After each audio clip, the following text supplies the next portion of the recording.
Hey now, come on. Why am I so tiny? That's what she said. Welcome to the show, folks. Welcome to I Love the Weird for Saturday. We're going to try to do this every week. And the game show, if you're coming here going, I thought this was a games channel. It is primarily. But on the weekend, we'll try to do one I Love the Weird. Because I know there are people been asking for it for a while. And we haven't done one in a while. And if today's show is a little scatterbrained, it's because it took doing a new one to remind myself exactly how much effort it takes to plan everything. So I have lots of topics. We have lots of fun stuff to talk about. I will give you a warning towards the tail end when we get into the gross stuff, because I know that's not for everybody. But it's going to be a little scatterbrained today, so I do apologize for that. But, you know, there you go. Gavin says, I was just about to sleep, and this is my favorite Jaffe stream. Good to see you, Gavin House. We'll pretend that this is a dream that you're having, a very lucid, wonderful dream.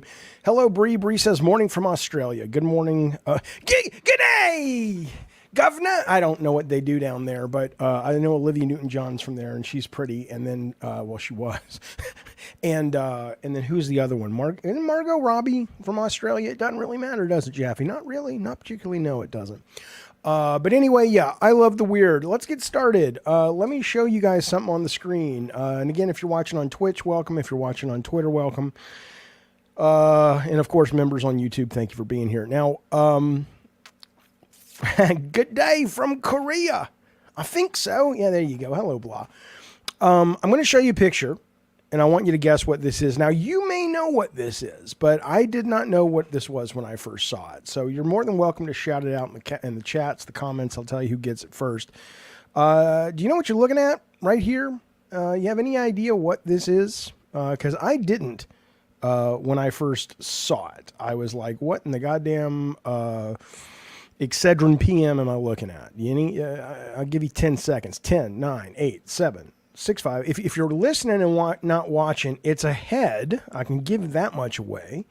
And it looks very distressed and very disturbing and very weird. There's a reason for that. It's because this is not a real head. It's not cake either, Brad Glasgow in the chat. No, this is a head made of soap and dust particles and toothpaste and a couple of other various things one can find around a prison cell. Name got it.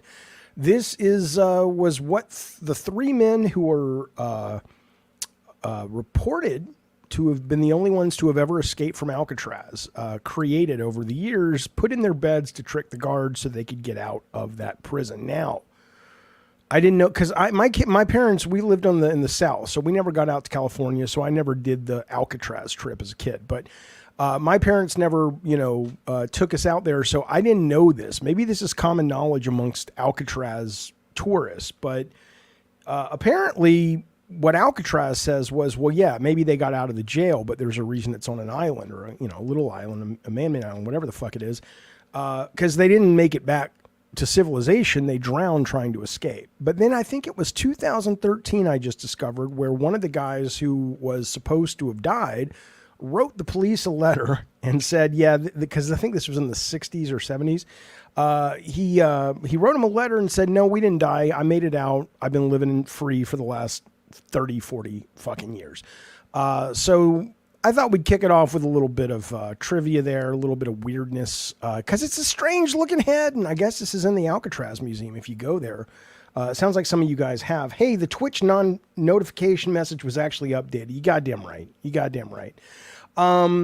Yeah, people, Sectarium of Truth, have swam across. I know, but the lore is that these guys didn't make it because they were never caught again or seen from again or whatever.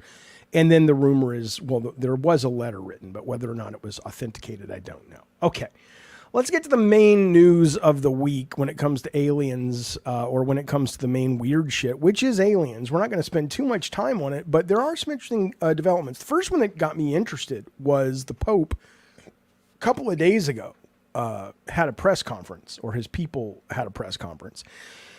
And he says, hey, the rumor was they were going to talk about aliens and supernatural. So this guy, it's funny. The Pope's face looks worse than the soap guy's face.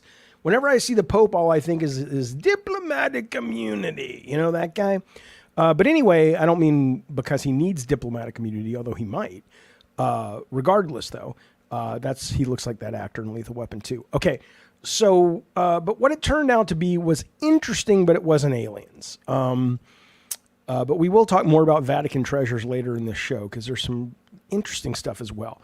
But anyway, it was more about things like crying Virgin Mary statues and stigmata and all this stuff. It was more about,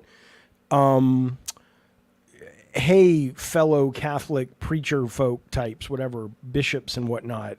When people come to you and tell you they're seeing this, that, or the other, we want to change some of our rules about how to deal with that and how to acknowledge that, right? So, turns out there was no aliens, but there is alien stuff in the news, and it's this shit's weird. We'll start with the most troubling one. Lou Elizondo, which, if you don't know, has done a lot of stuff with the military. He was high up in the military, and then he tried to get smeared. People tried to smear him, saying, "Oh, he wasn't what he said he was." He said he was part of this leadership program on threat assessment, UAPs, UFOs, and people are like, "No, he wasn't." Blah blah blah. I just want to clear that up right now. I'm not vouching for the guy. I've never met him, but when you got Harry Reid, before he died, of course, that would be really interesting if it was after. Majority Leader Harry Reid pretty much came out and said, "Look, man, I sponsored the Advanced Aerospace Threat Identification Program that Lou Elizondo says he headed." And people are saying, "No, he didn't." He says, "I can state as a matter of record Lou Elizondo's involvement and leadership in this program. He's a former intelligence officer who spent his career working tirelessly in the shadows of sensitive national security, blah, blah, blah." Okay. So believe me, don't believe me, believe Harry Reid, don't, but that's the guy we're talking about. He puts out this tweet this week. He says, "To add insult to injury, I was notified that there may be a personal threat against myself." He's a guy who, before Grouch came out and everything, he's kind of whistleblowing, saying we've been reverse engineering all this UFO stuff. Okay. There's been personal threats against myself and several whistleblowers formerly associated with the UAP effort for the government. As such, I would like to make this perfectly clear to the American people. I am not prone to accidents. I am not suicidal. I am not abusing drugs. I am not engaged in any illicit activities. If something happens to me or my family members in the future, you will know what happened. Indicating, of course, that, that people want to shut them up. And I'll tell you something, we're living in the time. I mean, seriously, I don't know if you guys saw this. There was another Boeing airplane near fatal accident. I think an engine blew out and caught some wheels on fire and shit. And both those whistleblowers, that was this week that occurred, by the way. It's every week almost you're seeing a Boeing problem. Well, the second whistleblower and the first whistleblower, both of them were found dead under suspicious circumstances. The guy who wrote a book, who used to do kind of, I guess they called it wet works, but do all kinds of drug running and all kinds of shit for Air America, wrote a book on 9/11. And 2 weeks later, him and his family just he apparently committed suicide and killed his family. People who know him say, yeah, it didn't happen. So I think it's pretty realistic to assume we live in a world where whistleblowers are not as protected as they should be, no matter what certain members of the government are trying to do, which we'll talk about in just a second.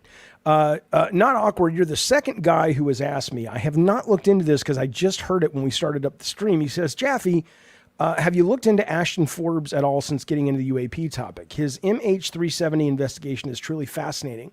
If disclosure is what you want, he's got it." Yeah, we will. I will put in fact, I'm going to put it up right now, although I'm not taking calls at the moment, but I will later on in the show. If anybody wants to call in and you're not boring, I mean, you can be boring. I'll just kind of say, okay, you're boring. I got to let you go.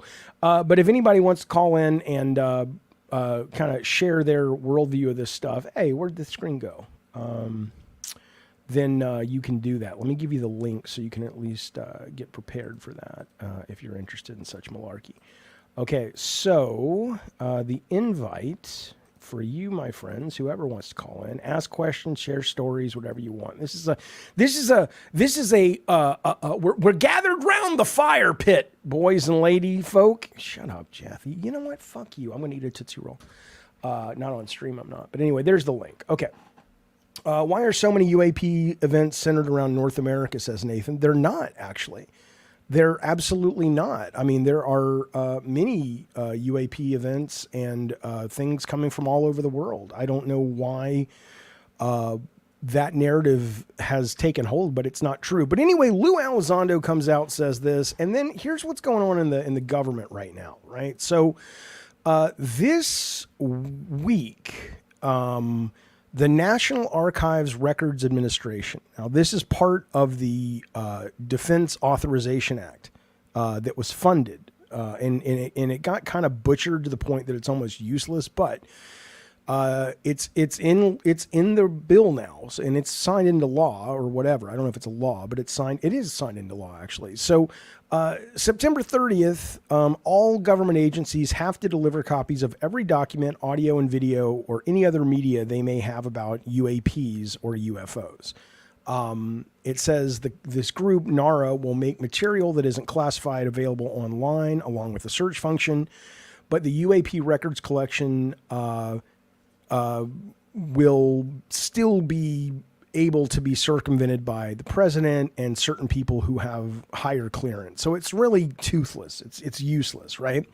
And if you've been following this stuff, in fact, let me tell you why it's useless. This is what's interesting. If you've been following this stuff, you know that the narrative is that you've got a bunch of bipartisan government folks, Congress, Senate. You got AOC in there. You've got Marco Rubio in there.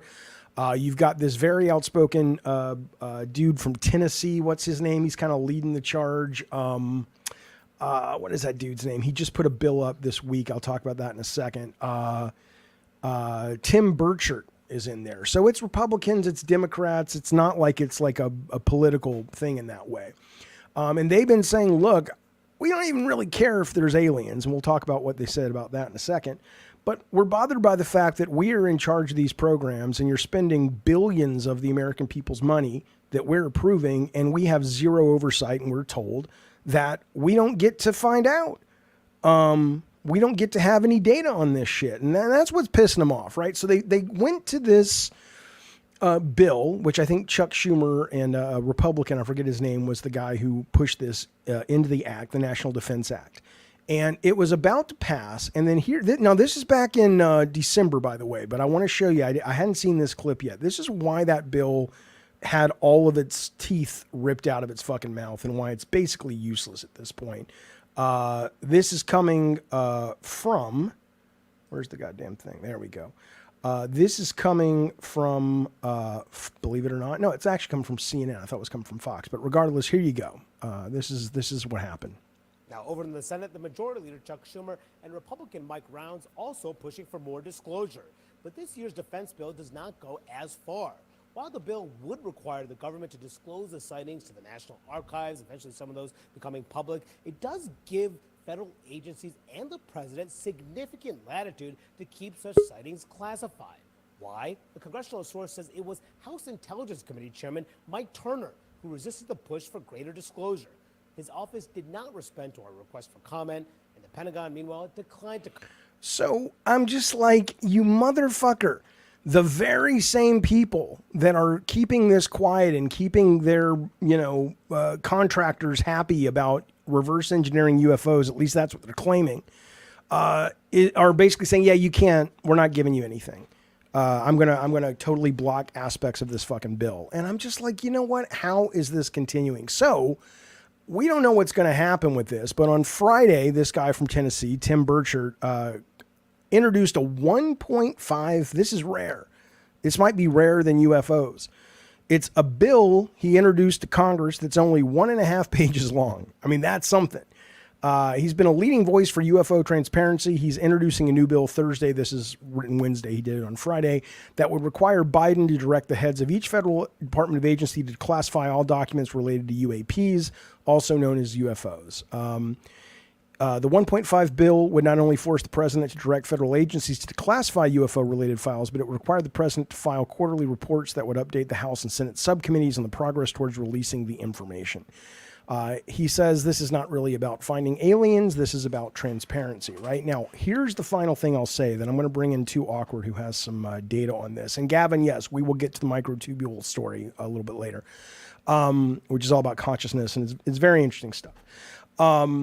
So one of the things that they have said, there was a hearing, I want to say it was December, where I think the only real news covering this is a station or a site called News Nation or something like that. And they'll always have cameras set up outside. So when the Congress folks come out, they'll say, hey, what happened? And of course, they can't really tell them much. And they're like, oh, we got stonewalled again. And it's annoying and it's frustrating.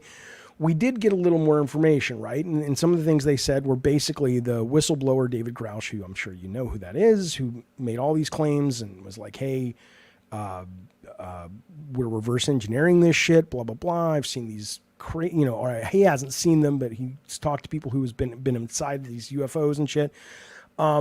They came out and they said pretty much what he said, or a lot of what he said, is correct. And then one of the reporters says, oh, okay, so we're talking aliens. And this woman, who I'm going to play you a clip from later on in that month, said, well, he never really said aliens, right? So this is the clip. This is one of the women. This is Representative Anna Luna. And it's only 56 seconds. I'll play you the whole thing and then we'll talk about it. You came to Congress, did you think aliens were real? So let me do that again. It was a little low. You came to Congress, did you think aliens were real? So I wouldn't call them aliens. I really like what Grush calls them. He says that they're interdimensional beings, and he's very specific What about does that mean? I think it means that they're not necessarily a biological entity from another planet per se. Interesting.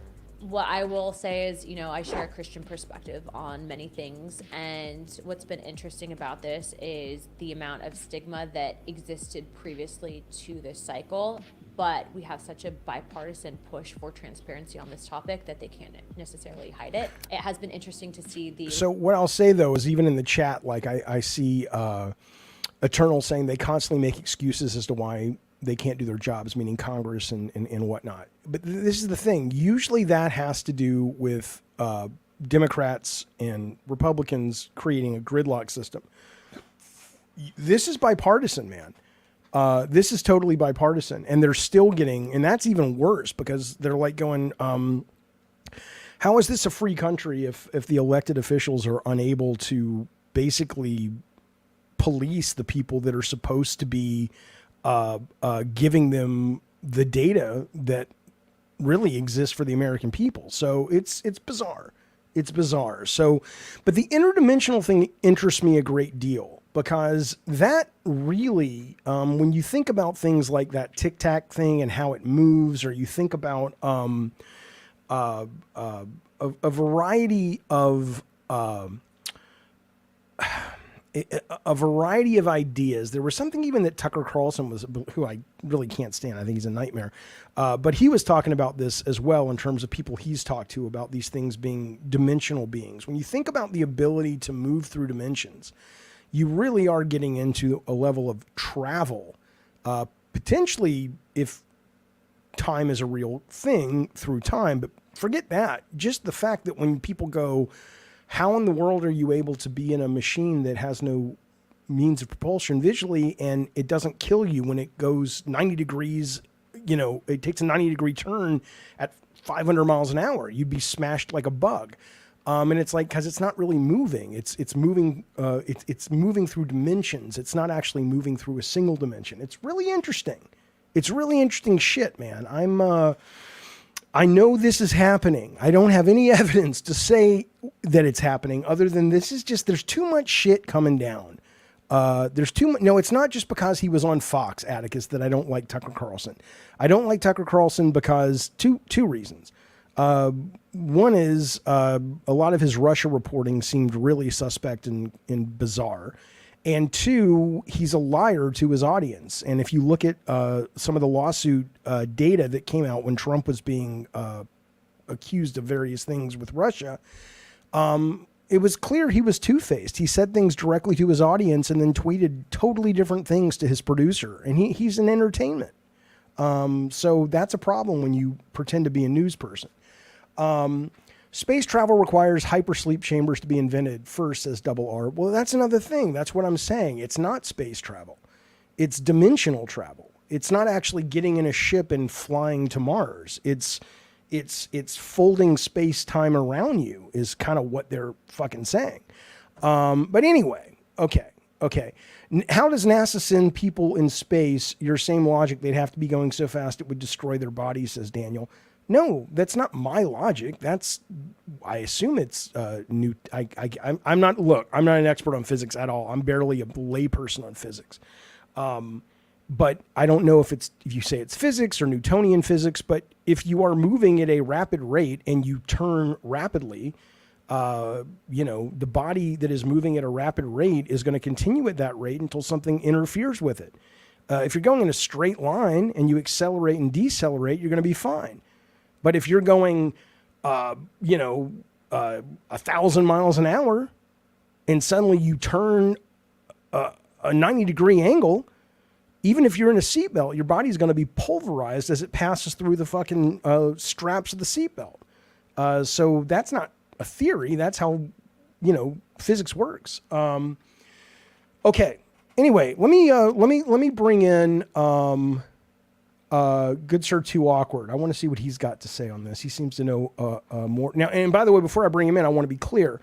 We're going to be talking about this today. We're going to be talking about consciousness, microtubules. We're going to be talking about all kinds of various things. I am a fan of this stuff. I am not an expert. I am not a well-read person on this stuff. Like, you're not going to get me up here talking about, oh, I read 50 books and I went to this conference. I just like it. I think it's fun. I have an open mind. And I get excited by it because it's cool. But I also have an open mind, and I make sure if things can be debunked, they get debunked. And I'm going to talk about two things I found out this week that I thought were awesome that have been debunked. And it drives me batshit because they were so cool, but it's like, I don't believe them anymore. All right. This is Too Awkward. You can call in too in a little bit if you want, but let's see what he's got to say. Awkward, it's Jaffe. What's going on, man? Hey, how you doing? Good. How are you? Oh, good. Good. What's up? What do you want to talk about? Okay, so I don't know where like you started this whole thing. Like when at what whole time thing did you get into it? Just Close Encounters of the Third Kind when I was, a child. I mean, I've always been into it, but I've he has an echo. Let me fix that real quick. Tell me if this is better. This is the StreamYard problem. Say something real quick, Awkward. See if this is better. Yeah, I think it's gone. Is that better for the for him, you guys? Can say something, Awkward. Hey, what's up? Can you guys hear me? He said what's up twice.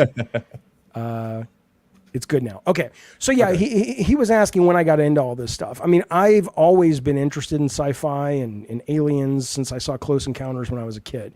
But I'm not super well read into it like I am like with video games and the industry and stuff like that. So right. I'm more of a guy with my nose pressed up against the glass just trying to figure out what's going on. How about you? Okay. So that's pretty interesting here because I'm fairly young. I'm only 26 years old, and so a lot of this stuff like really predates me in terms of like figuring out, who Bob Lazar is and all this stuff like that. So I went through like a weird like shift last year when David Grush came with like his allegations, and that was the first time for me where it felt like there may actually be something to it. Up until that point, it always felt like a fun thing to believe in, but it never felt like there was any solid ground there.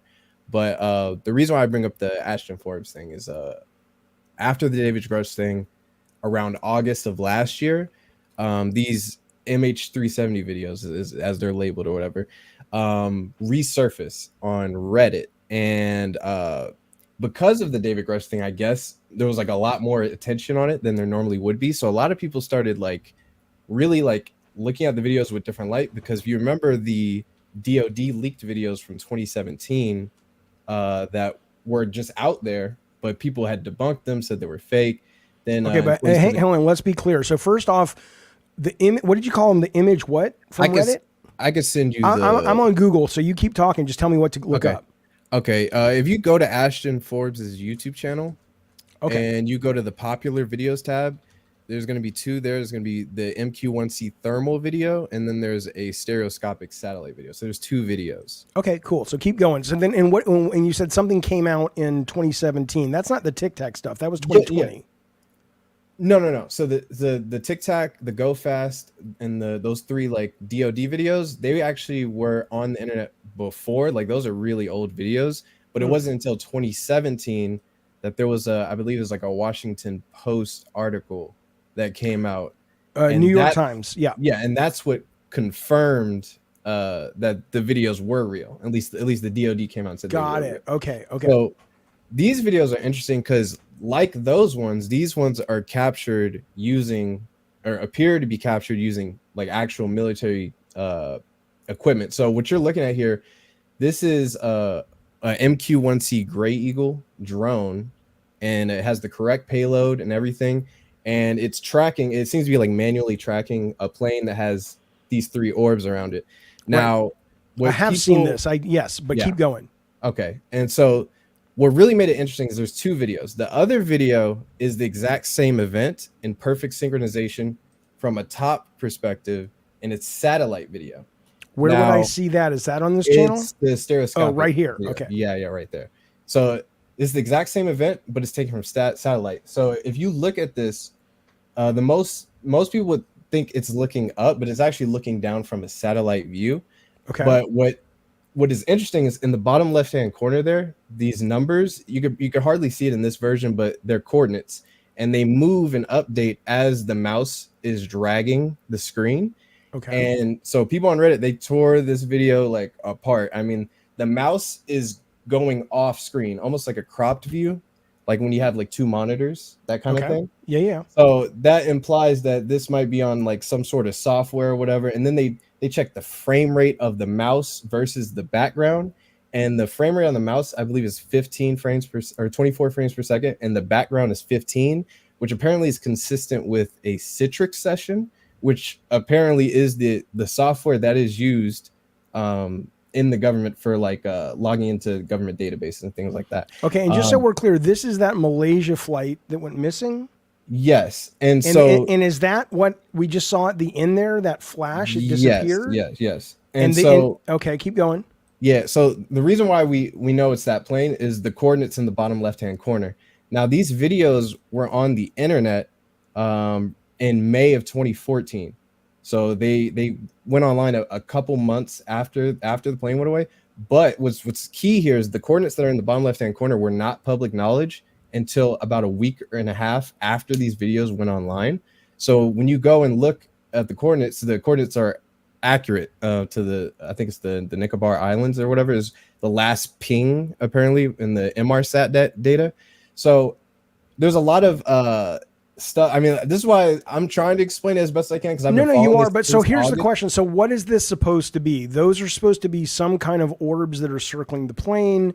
And at some point, the act of that, whether they're generating a interdimensional portal or whether they're, sending lasers to blow it up or whatever, that's supposed to be what we're looking at.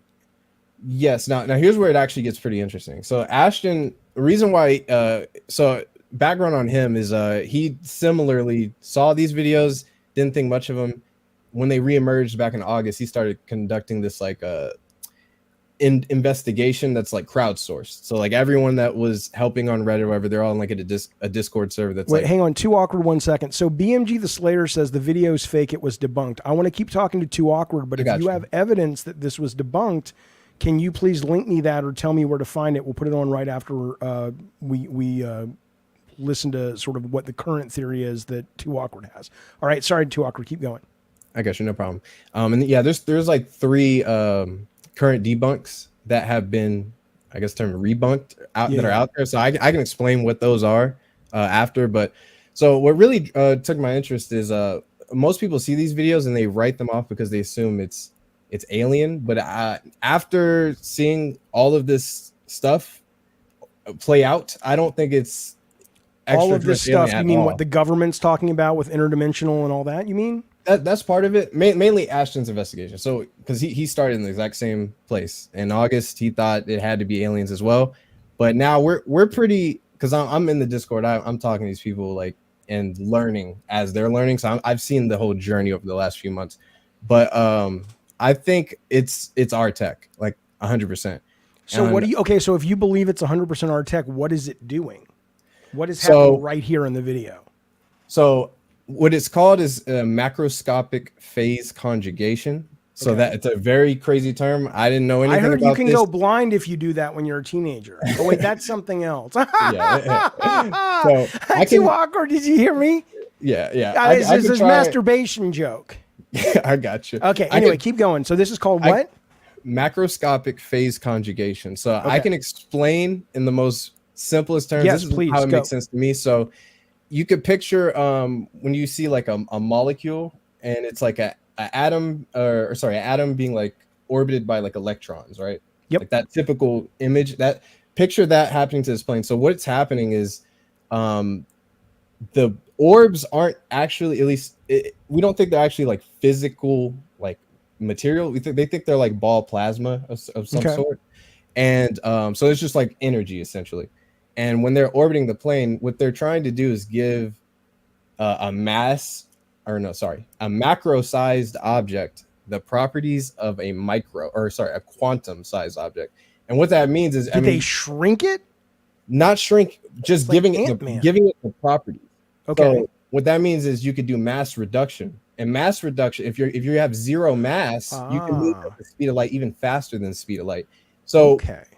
what's interesting, and this is what I mean, this is why it's so important that anyone that's skeptical at least look at the evidence that he has put forth, because it's the only evidence that supports things. But why would they do it to a passenger plane? I mean, what? Okay, so let's assume that's the case. I get that why the military or whoever's controlling these plasma balls would want to have this effect. But why would they do it to some plane filled with passengers? So apparently there's 19 semiconductor scientists that were on board this plane. Okay. And the current theory is that they were defecting to China. And they worked for I forget the name of the company, but it was an American company. And apparently semiconductors is integral to the tech to this kind of tech. And I guess in the last few years, semiconductors have been very crucial to AI and stuff like that. So this being back in 2014, it's really, we don't really know like, you know, how valuable that was at the time, but apparently that's a big secret like arms race between Have America we and China. seen anything else with this kind of whatever it is, assassination technology or making something quantumly small? I mean, or at least how it behaves. So, is this the only evidence we have of that occurring, or do we have other footage of these kind of orb systems? on video, to my knowledge, this is the only thing that shows this, because the thermal video, if you go back to the thermal video, which really key here is, so it's not that the plane is shrinking, it's just getting those properties. So we would perceive it as like teleportation, right? Okay. Because it's one place and then immediately it's somewhere else. But really it because its mass has been reduced to zero, it's able to move that fast from point A to point B immediately. Kind of like how quantum mechanics work. Like that's something you could explain too, but it's, you know, it's like, okay, so then here's the things. question. And let me bring in Dan real quick. I don't know if he's one of the guys who said that stay on the line though, because I want to see about this being debunked, because I see people in the chat going, didn't Muathar, I don't know who that is, debunk the video? Muathar, blah, blah, yeah, I saw his video way back. So Dan, it's Jaffe. What's up, buddy? Do you have any insights on this, or are you just calling to talk about something different? Dan, the traveling man who puts a dog in a frying pan. I have nothing. Dan, you're on if you want to talk. But anyway, so Too Awkward, what are the debunking of this? What are people saying? Like, what are these orbs if they're not? What is it all fake? So yeah, like with a lot of this stuff with video, it could just be interference, bad measurements. So you got to kind of be very skeptical. I'm very skeptical, but wait a minute. You're saying that those orbs that move almost like mathematically perfect is a artifact of interference? Refraction, interference, another light source that's coming in. I mean, yeah, it could be any of that. That's right. Yeah. Sure. So, you know, Neil deGrasse Tyson, whenever he talks about UFOs and stuff, he always says, well, how's the equipment calibrated? Who's measuring it? So much that can go into, you know, video anomalies. It's interesting stuff. I like the idea of assassination weapons via quantum teleportation, or like, what was it, Doctor Who, where they just send you back in time and they just allow you to live, but in another time period. I didn't see that one, but it makes sense. I mean, the more I hear, and like I said, for me, it was the Boeing shit that makes me go, it's not a James Bond movie. We will kill whoever the fuck we want to kill to keep the 1% in power and keep them rich. It's just not even a thing they worry about any more than they worry about killing, hundreds of millions of people with cigarettes and lying about them.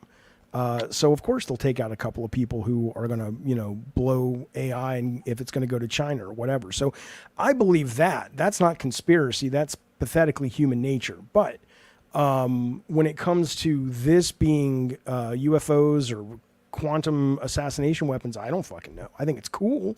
But I remain agnostic on this as much as I am on religion. But yeah, so Too Awkward, talk about the debunk. What are the debunk theories to this? Okay, I got you. So to preface though, I just want to say with these videos specifically, it's the stuff that makes them compelling is everything outside of the videos. Things like the coordinates being accurate before they were publicly available. The drone that you see in that video was not public knowledge. The MQ-1C was not available to the public. So if you do think it is a hoax video, you have wait. You mean the drone that took the model of the footage? drone that's in the thermal video, yes. And then same thing with the satellite imagery. We had no idea what satellite video imagery looked like. So where did this come from? Where did this footage? Where do they say this came from? So it was uploaded on a YouTube channel in 2014 by is a YouTube channel called Regicide Anon. In the description of the video, there is two important things. So this guy's channel, he was like a person that would just upload UFO videos that people would send him. So in the description, it would say like submissions, right? So, but every other submission would have like a name or like a person attached or email or whatever. This one specifically in the bottom said source protected. And then it said receive date was like March 12th, I think, 2014, which it was like a couple days after the plane went away.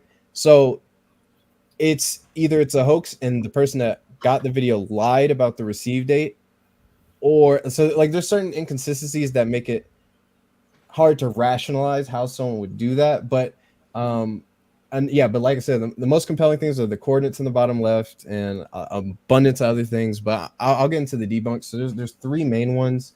One of them is a cloud picture debunk. There is a debunk of the little portal thing at the end, or the flash. Yeah, the flash at the end.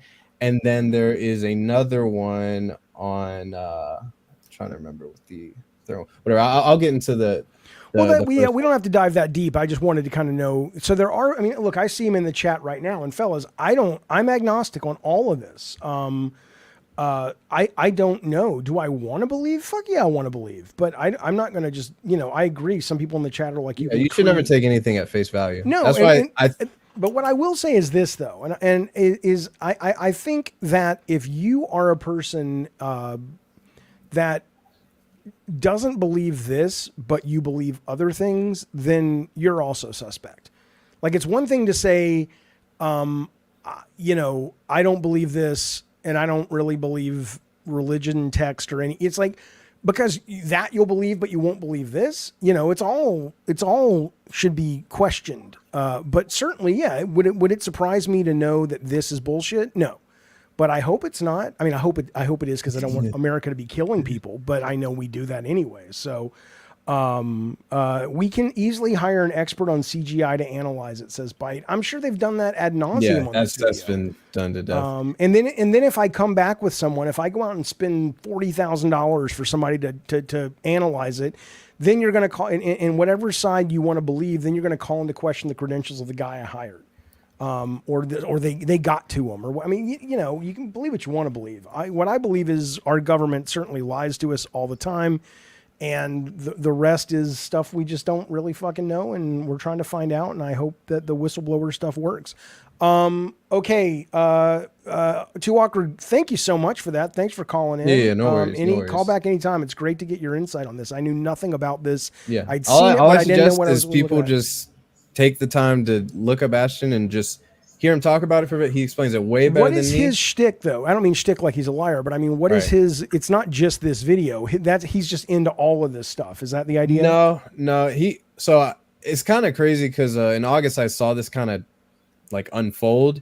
He was a nobody in August. He had like no followers, nothing. Now he has over 100,000 followers because, in my opinion, I think the evidence is compelling enough that people are latching onto this. So Gotcha. that's why I say, like, you could not care about what I say. Just look at what he's compiled. I mean, it's pages and pages of stuff. Yeah, Papa that Jab shouldn't connect. You a link where they debunk it.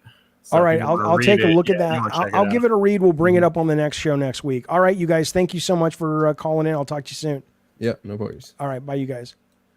All right, there we go. Thank you, Dan, and thank you, Too Awkward. And again, if you're around for the show and anything else tickles your fancy, call back in. Xbox is king. There are no mods. Xbox is king says, I just literally tried to tell you guys how to make money, but the mods won't allow it. There aren't what mods? Where do you think you are, sir? We did a show 2 days ago, and somebody called in and he was giving somebody a blowjob. Right? There's no mods on this channel. There should be, but they're busy, and I appreciate it. Okay. Speaking of, though, let me just jump around a little bit because this is sort of what bothers me. But this is why my mind is open. Right? I learned about. I don't know where this came up. It may have been on our video game stream, but I learned about the Gateway experiment or experience this week. And at first I was fascinated by it, right? Which was, here's the story. The story is the CIA was doing experiments in the 60s, 70s, and this report was done in the 80s, 81 to 83 or something. And it came out that they had figured out what consciousness was and what the universe was and what the shape of the universe was and how we can travel back in time with our minds and we can do all this crazy shit and we can have out-of-body experiences, blah, blah, blah, blah, blah. And I was like, this sounds amazing. And then I went to the website and there's actually the report and it's like, holy shit, you can read this fucking report, blah, blah, blah, blah, blah. And then I did a little bit more research and it's so clearly horseshit.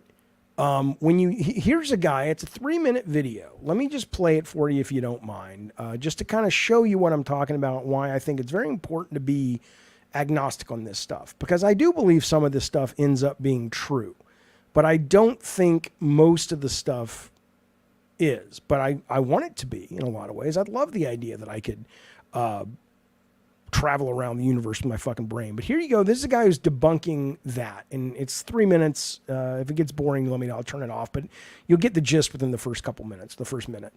He's a guy who Museum of Tarot on YouTube as well as here on the TikTok. Oh, you can't see him.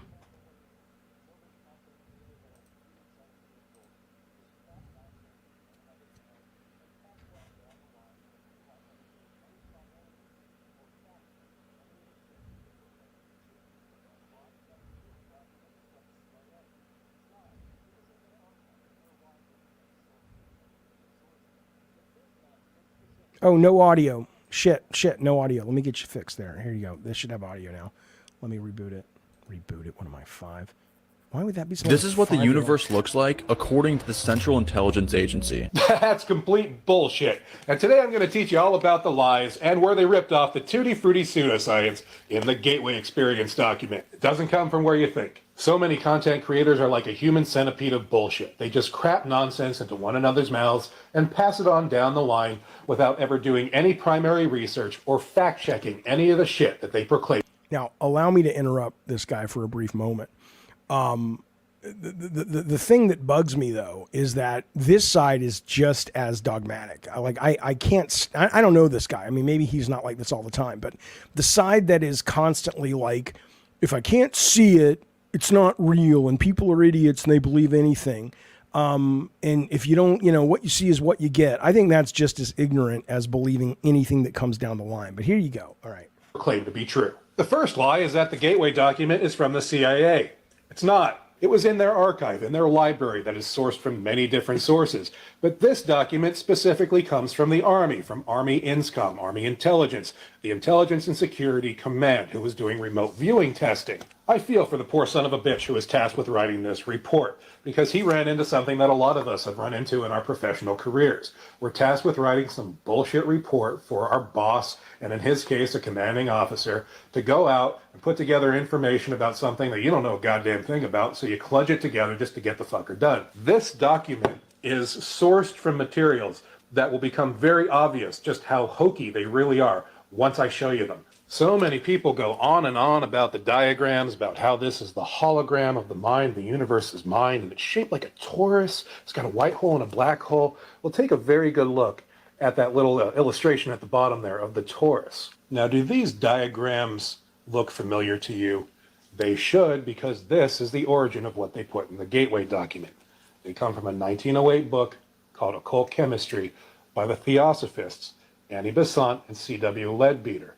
The whole premise of this book is how they were using spiritualist techniques and clairvoyance to try to view the atomic structure of the atom. Okay, so again, I'm not going to play anymore. I'm just saying that that alone is enough to blow the whole fucking thing out of my brain. Do I think that means that remote viewing isn't possible, that the government didn't investigate it? Of course not. But I absolutely think if you can go back 100 years almost and find the exact image that was taken and put into the book, and the exact image has nothing to do with what is in the report, you know, why isn't that enough? Isn't that fucking enough that you go, okay, well, that's bullshit. The Gateway experience or experiment is bullshit. Danny Gonzalez, I don't understand. I'm not ignoring anybody. Look, imagine what it must be like in my mind right now. I'm trying to make sure the audience is engaged and happy. I'm trying to answer questions. I'm trying to go to stories. I'm trying to keep the thing moving.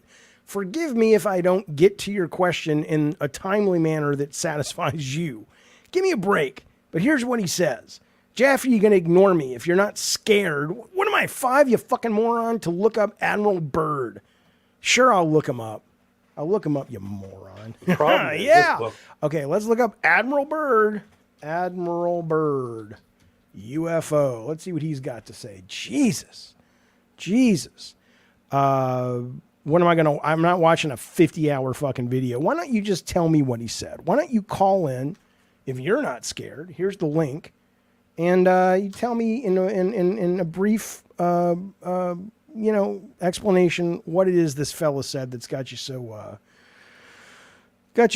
riled up. I would appreciate that. A lot of people think that plane, says Not Awkward, was transported to Diego Garcia military base. Okay, so it wasn't destroyed, but then the Malaysian plane, but then it was blown up because there's debris. I don't fucking know. Daniel, we'll get to Ghost. I think we got some Ghosts coming up on this show. Let me keep rolling though as we go along our way here. I'll do one more thing. Have you seen this? We'll stick with aliens for one more thing.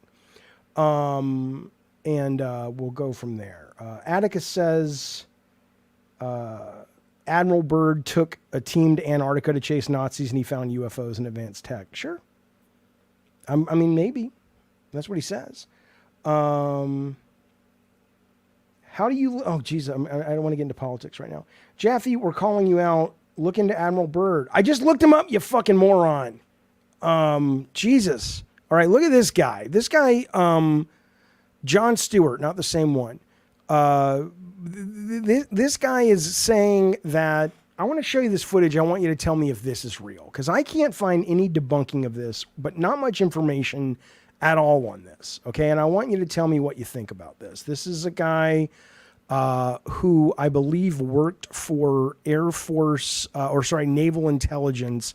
And this is a leaked video and it shows, well, you'll see. He'll tell you what this is.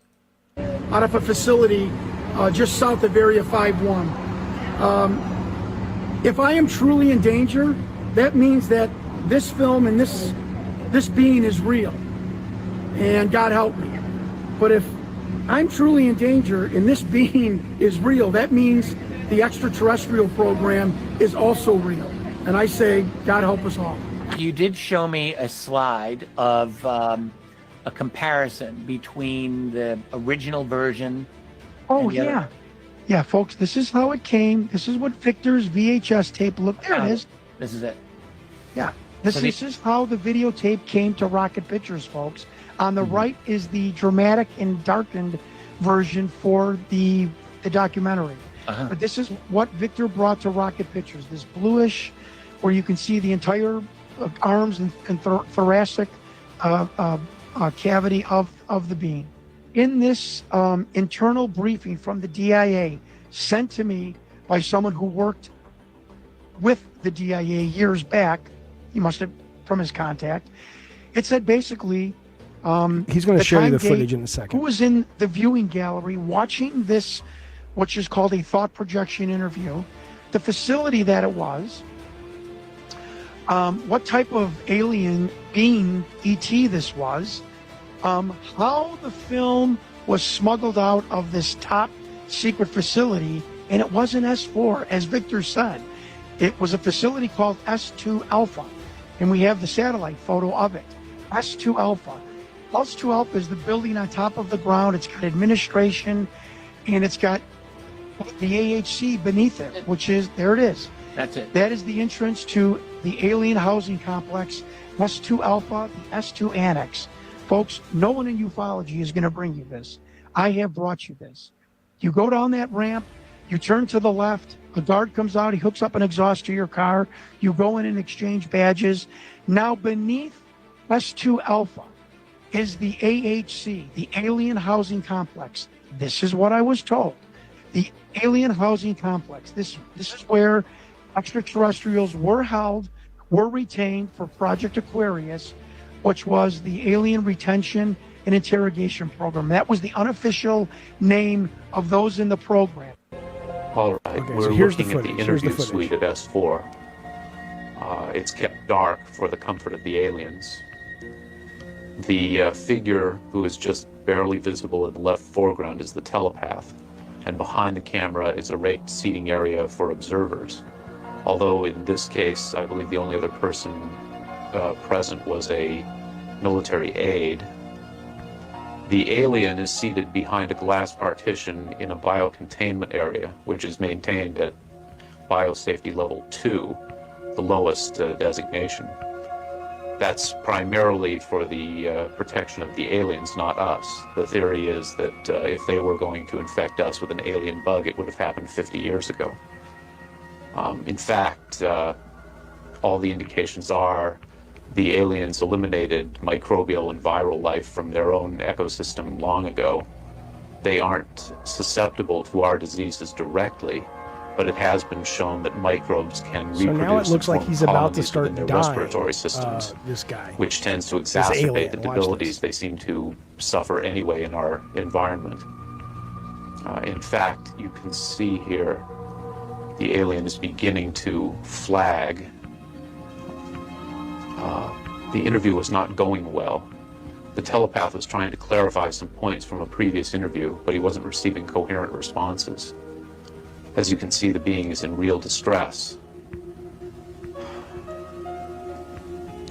At this point, the telepath is sending out a message to the medical staff. He's trying to communicate with the alien, but he's getting no response.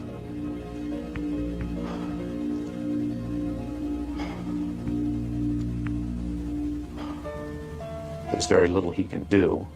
There's no direct connection between his space and the biocontainment area. That's the aide stepping in on the right. All right, so you get the idea. What I find hilarious, though, like, well, first Tyler says, where do they get these documents? The Project Gateway from eBay? No, that was a document that was released out of legality. It's like a certain number of years pass and certain things get declassified, and people just dug through all of these documents, and that basically emerged. It's a real document. It's just not from the CIA. And it's a document from the Army, at least if you believe that guy, who seems to have receipts because he's showing you where content from that document was directly ripped off from these books written at the turn of the century. So, you know, I will say it's been interesting looking at the comments as we've been talking about some of this stuff, and we're about to move on to a different topic, but it's been interesting because it's so disturbing to me that there seems to be no middle ground. You either believe this shit or you don't believe anything. And it's like, look, you're not clever. You're not clever if you believe everything. You're a rube. But you're also not clever if you're cynical about everything to the point that you believe absolutely nothing. If you don't think, whether there's aliens or not, who the fuck knows? But if you don't think that our government is capable and has shown that time and again of lying and misleading and assassinating American citizens in order to protect the people and give the people who are really in power what they want. And I don't mean some shadowy thing. I'm talking about the lobbyists, the corporations, the people who keep people elected. Then, you're the one who needs a lesson in reality, because that happens. And so I think if you don't have a foot in each camp, I think you're going to get bamboozled one way or the other. I think you have to accept that there's some weird, shady shit going on, and maybe it's not Buck Rogers. Who the fuck are you talking to, Jaffe? 80-year-old fucking World War II veterans, Buck fucking Rogers. Sit the fuck down, you old man. Fuck you, Jaffe. I have 3 voices in my head right now. The point is, Easy drops a super chat. Thank you, buddy. He says, what's up, Jaffe? I just wanted to say I've been looking forward to this stream all day. Thank you, sir. I have too. I love talking about this stuff. It's so much fun, and I appreciate you being here, and I appreciate your support. Thank you, buddy. But that guy with the video we just saw, he like Lou Albano. God, the goddamn guy, Lou, whatever his name is. He says his life's in danger too. Any earth science logic can't be applied to aliens, says, who is this? Thank you for the super chat. Says Shasali, any earth science logic can't be applied to aliens. That is a totally strange blanket statement that I don't really know what you mean. If there are aliens and they come to Earth, are you saying that gravity will not affect them? I don't understand what you're saying. The idea that, aliens can travel all this way, but they crash. I don't know if they crashed. Maybe they didn't crash. Maybe they landed and they tried to communicate and they got captured. Or who the fuck knows? I don't fucking know. Maybe they're not aliens. Maybe like the Congress people are saying, they're interdimensional beings. I don't fucking know. Okay. Film Gamer X, thank you, buddy. Been a member for 11 months. He says, Jaffe, look, my partner's using my cell phone as a light and they accidentally hit some buttons. Okay. I don't really care, but I'm glad you're here, buddy. Thank you. Daniel says UFOs being experimental aircraft is likely true, but aliens coming to Earth to crash is hard to believe. A lot of it's hard to believe. But even the idea that it's a psyop, it wouldn't surprise me. But ultimately what we're saying then is our tech. I mean, what does it matter where the tech comes from as it relates to a psyop? If it's a psyop and it's actually just, cool shit that the Pentagon's come up with or Boeing's come up with while they've been busy not, making safe passenger planes, what does the narrative matter where it comes from? If the U.S. government has come up with or stolen technology that allows flight without visible means of propulsion, as they say, and maybe it's going through multiple dimensions, who cares if they invented it or if it came from an alien? I don't understand the value of that being a psyop. Twisted Sith, I missed your super chat last stream. Well, type it again. Don't pay me for it, and I will read it right now. And if anybody sees it, let me know what it is if I happen to miss it again. Gavin says having crashed UFO tech is great propaganda. For who? Every government, Russia is supposed to have this. It's not like we're like, because what's the propaganda? To paraphrase Aaron Sorkin, what, America is so star-spangled great that the aliens chose to come here and not China? What? I mean, what's the propaganda? But everybody says they have it. Big Afro Man, thank you, buddy, for that super chat. He says, Jaffe, look, do you think we'll ever get definitive proof that's not blurry, dark, or obscured and in HD? Because I want to believe, but it's really hard with all the hoax stuff. Yeah, I have no idea. I think skepticism is valuable and healthy and necessary in this. But I also think that, let me ask you this question. Explain to me what you've got right now then. What you've got right now is Democrats and Republicans who are saying that the American tax dollars are being spent on these backward engineering programs. They could be alien, they could be interdimensional, they could just be really good tech. But every time they bring up Grouch, whatever his name is, and what he said, they're like, every time we hear more and more from other sources, he becomes more credible, and what he said becomes more credible, right? So if that's a lie, then to what advantage is it for the Republicans on the right, obviously, the Republicans and the Democrats in both houses to sell that narrative to us? Like, what do we get from that as an American? You know, whether or not, I mean, if it's true, okay, I get that's important. If it's not true, who gives? I mean, why are they engaged in this at this level? This is not like sci-fi filmmakers and fringe people anymore. We're talking about people of all stripes in the government that are going, hey, we want to know about this shit. Explain that to me. Dems and Republicans want to distract the public from real issues, says Controller Sports. That's a good cynical theory, and you're not right, and I wouldn't put it past them. But ask yourself this, if that's true, nobody cares.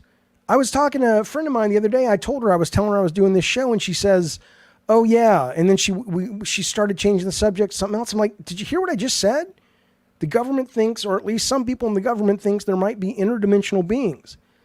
And she's like, yeah, okay. Like most people, it's not working, is my point. If they're trying to distract the average bear in America, the average bear in America doesn't give a fuck. They don't give a fuck. They are busy with things important and not important. So I don't know if that's working all that great. Doug says, I'm curious why Boeing whistleblowers are eliminated, but Grush, alien whistleblower, gets to take the stand and live his life. Well, I don't know. I mean, again, you've got Lou Elizondo coming out yesterday or 2 days ago saying his life is being threatened. But you're right. I mean, I think the Boeing guys were killed? I do. I really, really do. Only because here's why. And just so you know, I'm not making bullshit up, okay? Because I'm in this to get information and learn, and I find it fascinating. But I don't have a dog in the fight, other than I'd like to discover as much truth as I can. Boeing crash. List of accidents. As of February 2024, there have been 529 aviation accidents and incidences involving all 737 aircraft. Boeing Next Generation, Boeing 737 MAX, Boeing 737 Original. So I guess my answer to you would be that there's real money right now that these executives and these lobbyists and the people that put them in office, the Congress folks, stand to lose if the airline industry crashes. And they're kind of like, well, if I mean, the fact that we're having accidents up to last week and they haven't grounded this contractor, they haven't grounded this airline maker from flying and saying, this is enough. Come on. I mean, that alone should tell you all you need to know about why or how powerful these airline lobbies are, right? Whereas who's losing data? Who's losing ducats over the UFO stuff right now? Aliens means religion isn't real, says Danny Gonzalez. And if you believe aliens are real, it turns you away from God. I mean, that's an interesting theory. It's not true. There's nothing about believing in aliens that is a automatic, religion can't exist. Why would that be? If God is real, and I don't really believe in that stuff, but if the Christian, Jewish, Muslim God is real, why couldn't they have created life all over the universe? I don't understand that. Okay, listen, Nathan, been a member for 11 months. Thank you, buddy. He says, thinking and talking about this stuff and the nature, reality, intelligent life is a lot of fun. Great stream. Thank you, sir. I agree. I love this stuff. This is the stuff that, You know, there's one of the reasons I don't like going to parties, because if I could go to a party and I knew from the get-go, we would be talking about this shit, I'd be there. I'd go to every party I get invited to. But most of us, I don't want to fucking talk about the football game that happened last week. I want to talk about this shit. I'm with you, baby. Jonathan, thank you, buddy. He's been a member for 41 cockadoodie months. He says, all these people turning up dead related to Boeing makes me understand what too big to fail really means. Yeah, absolutely. My kid's flying next week, and I'm like, yeah, if it's a Boeing, I'm just going to drive you to Vegas. You ain't flying on a Boeing. And I'm surprised their stock hasn't just plummeted at this point. Maybe it has, but I haven't heard anything about it. Okay. Yeah, I'd love real evidence too. You're not the only one. There is absolutely let me just give you guys a hint. It's the same thing with like these. That's why I'm agnostic and not atheist.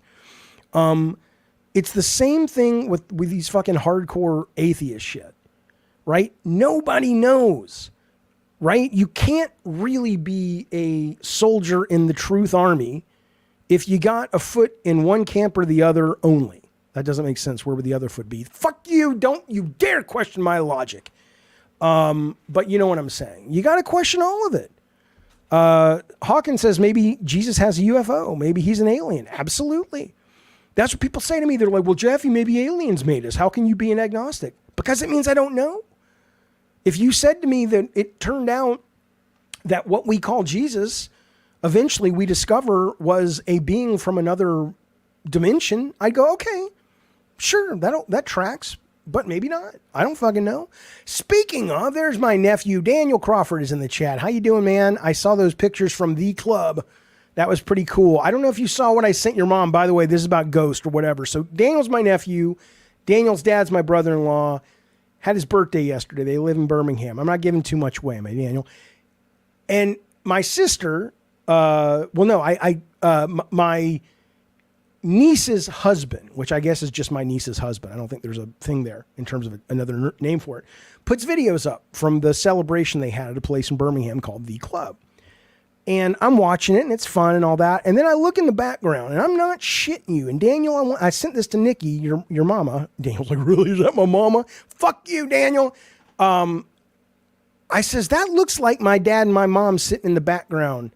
And they're dead. They've been dead for a while now. My dad's been dead for over 10 years. And I'm like, that's weird, man. I'm sure it's not.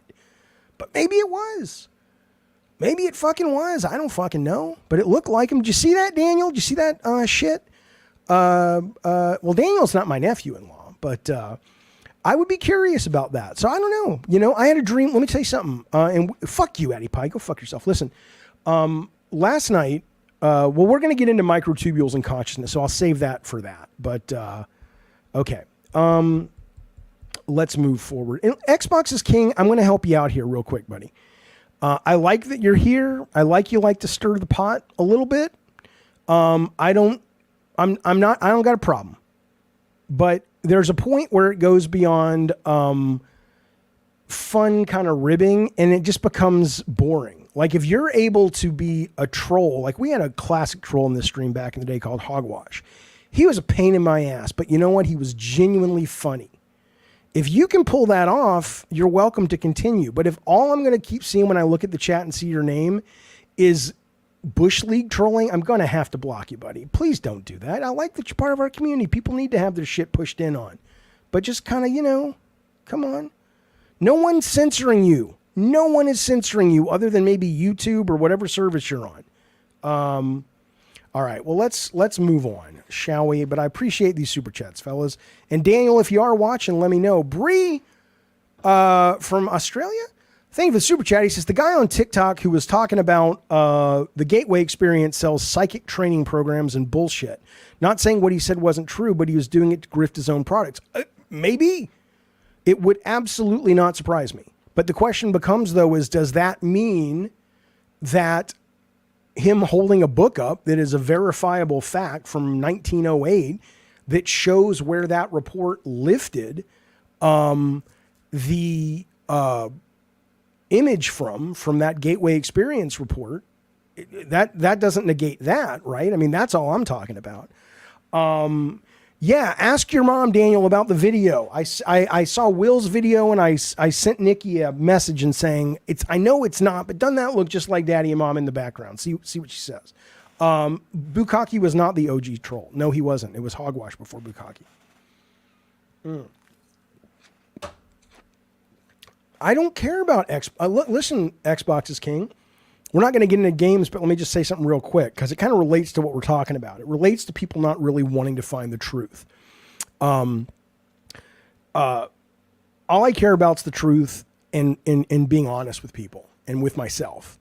And so for you to act like Xbox is king, he said Xbox is king. I'm a fucking grown-ass man, motherfucker. I got shit to do in my life. You think I give a fuck about these billion-dollar corporations and which one sold more? Good God Almighty! I swear to God, some people. Anyway, let's move on, shall we?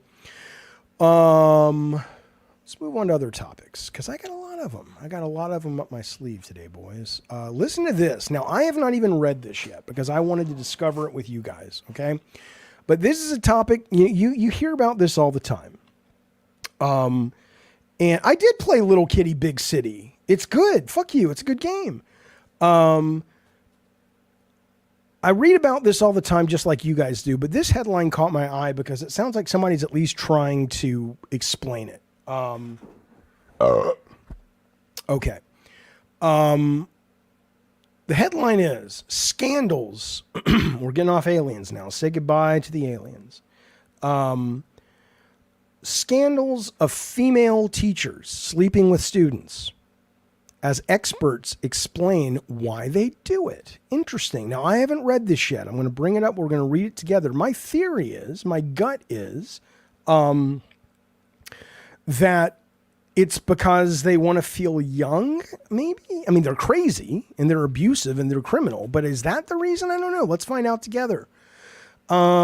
You only have to type in the words. This is from Daily Star. Take that with what you will. You only have to type in the words female teacher on Google to be met with a wave of stories about young pupils being preyed upon. The latest example is a teacher at Greater Manchester School who stood trial this month after being accused of having sex with 2 teenage boys. Rebecca Joins, who was found guilty of a string of sexual offenses on Friday, allegedly laughed and told one teen to shut up when they said, "I'm not old enough." That's hot. Manchester Crown Court heard how the 30-year-old who had a baby with a teenage boy made the joke after picking up the kid in her Audi car before taking him home for the sex. I thought that was a penis coming out of her pants for a moment. All right, here's the expert view as to why they do it. Unlike other sex offenders, this is coming from Andrea Darling of the criminology department at Durham University. She says, look, man, unlike other sex offenders, these teachers, they don't specifically enter the professions to access kids.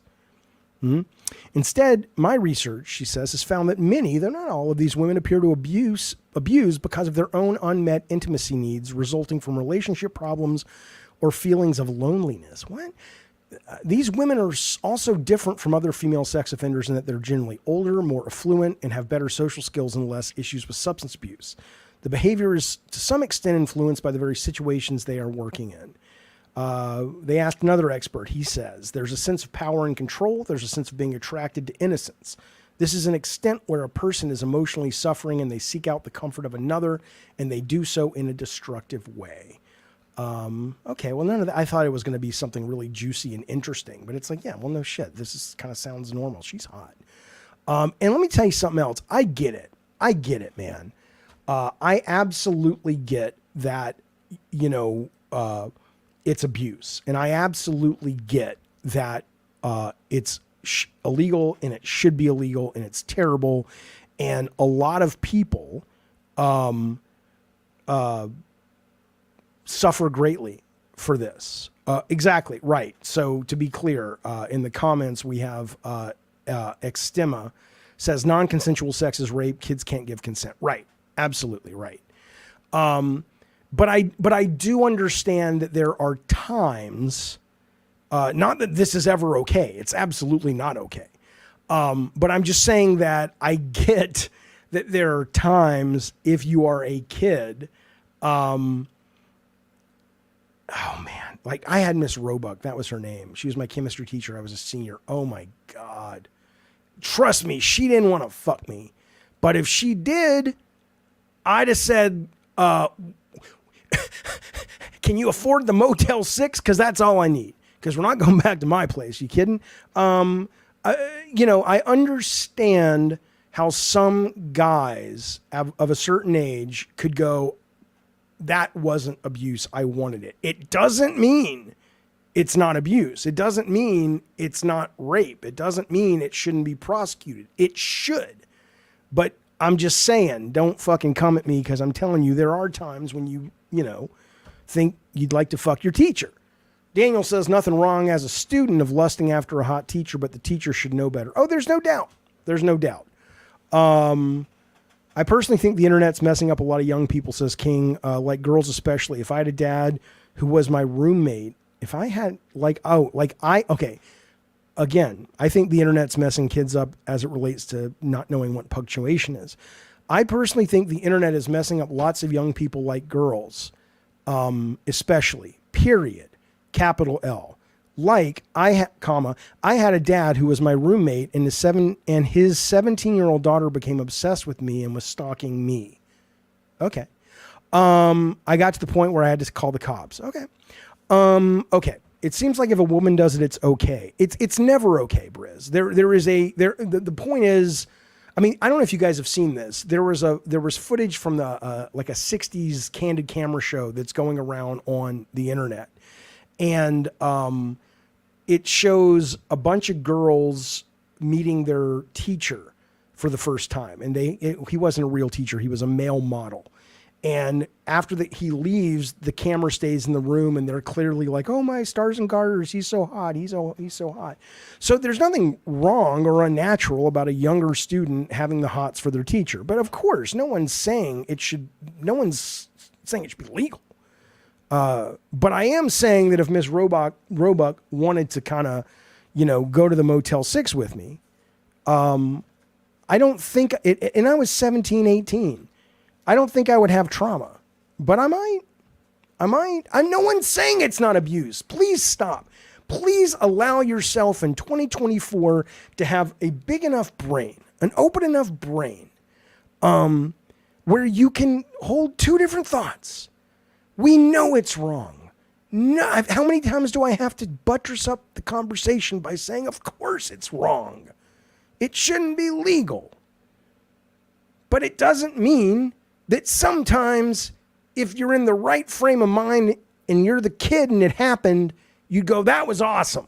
That's all I'm saying. Both things get to live in your fucking brain, man. Jesus. All right. Let's move on, though. Why am I talking about this, Addie Pie? Because it's interesting.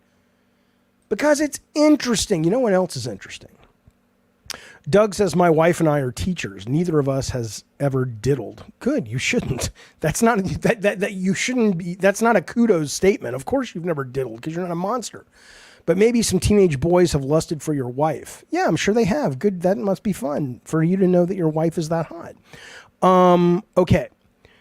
It's hard to project, if you will, says Daniel, or won't have trauma. I had an ex-girlfriend who slept with a male teacher in high school, and she didn't seem traumatized. Yeah, because hell, in some fucking states, she was a goddamn adult and she could consent. But I understand. Okay. Listen, I want to move on, though. It's time to move on because I want to tell you a story as it relates to me. It's all about me. Come on now. But it really relates to science and something really interesting.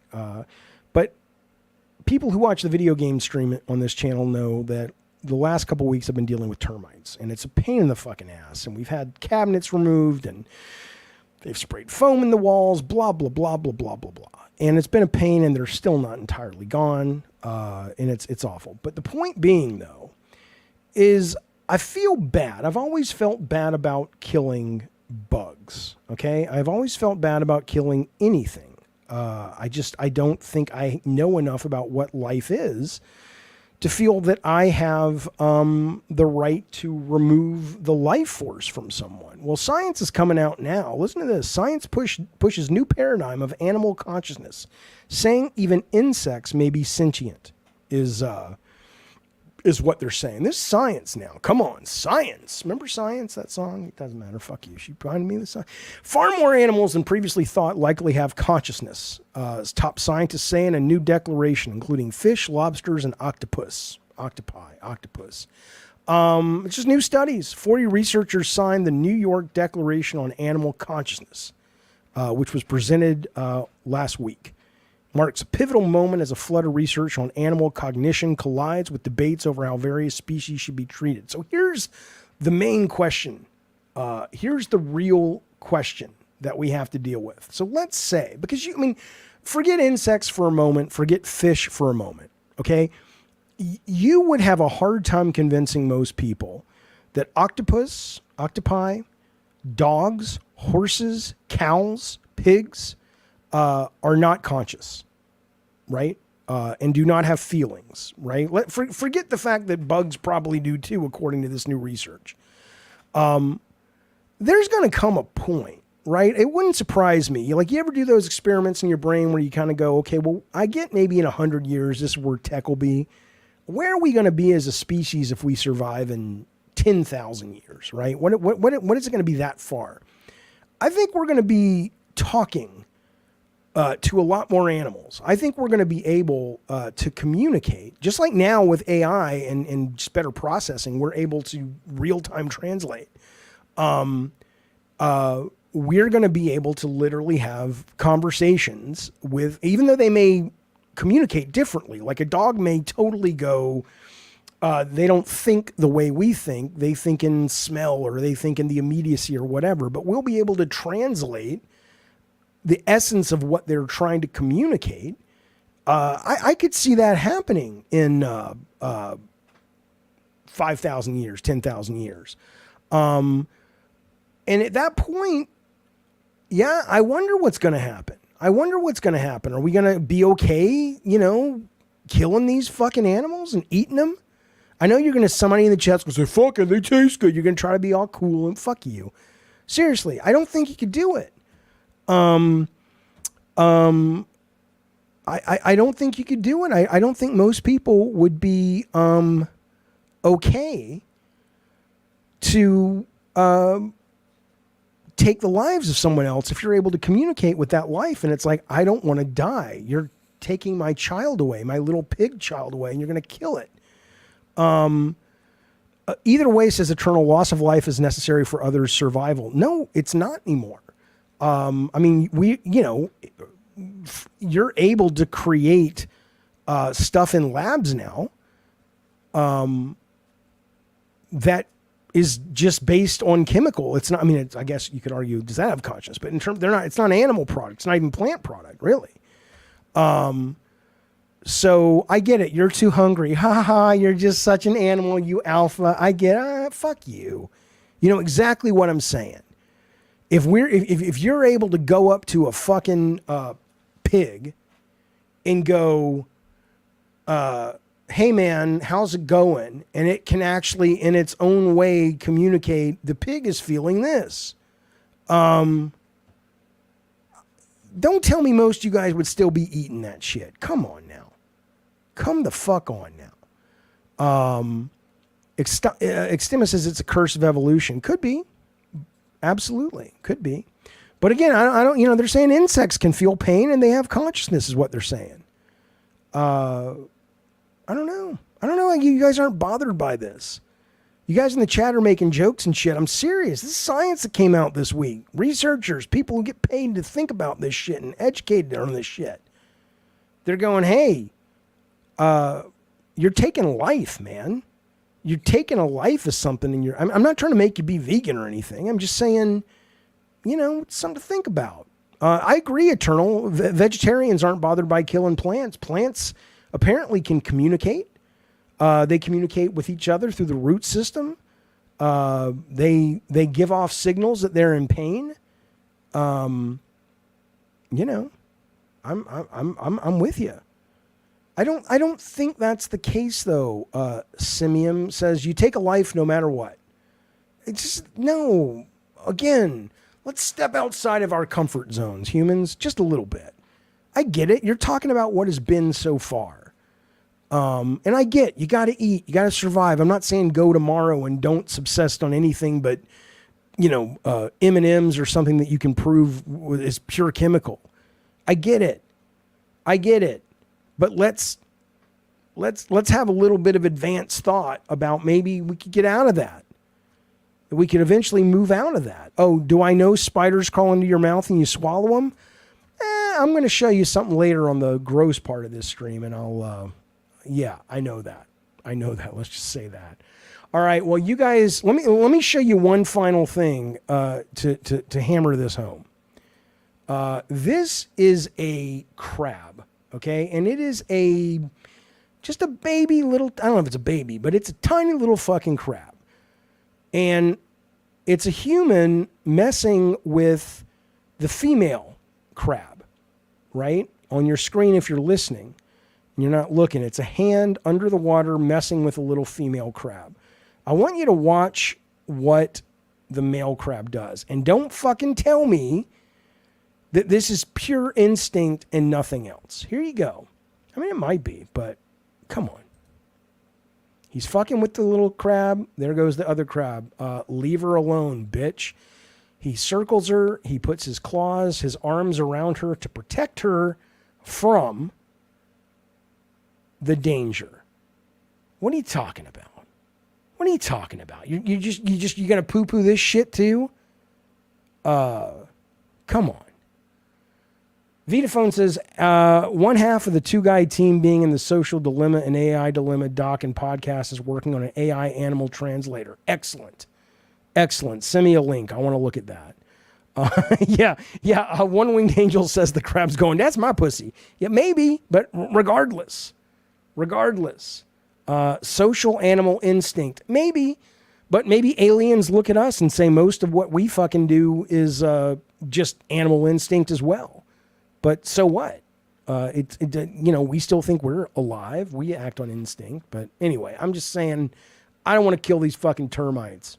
That's all I'm saying. Whatever. All right, hang on a second.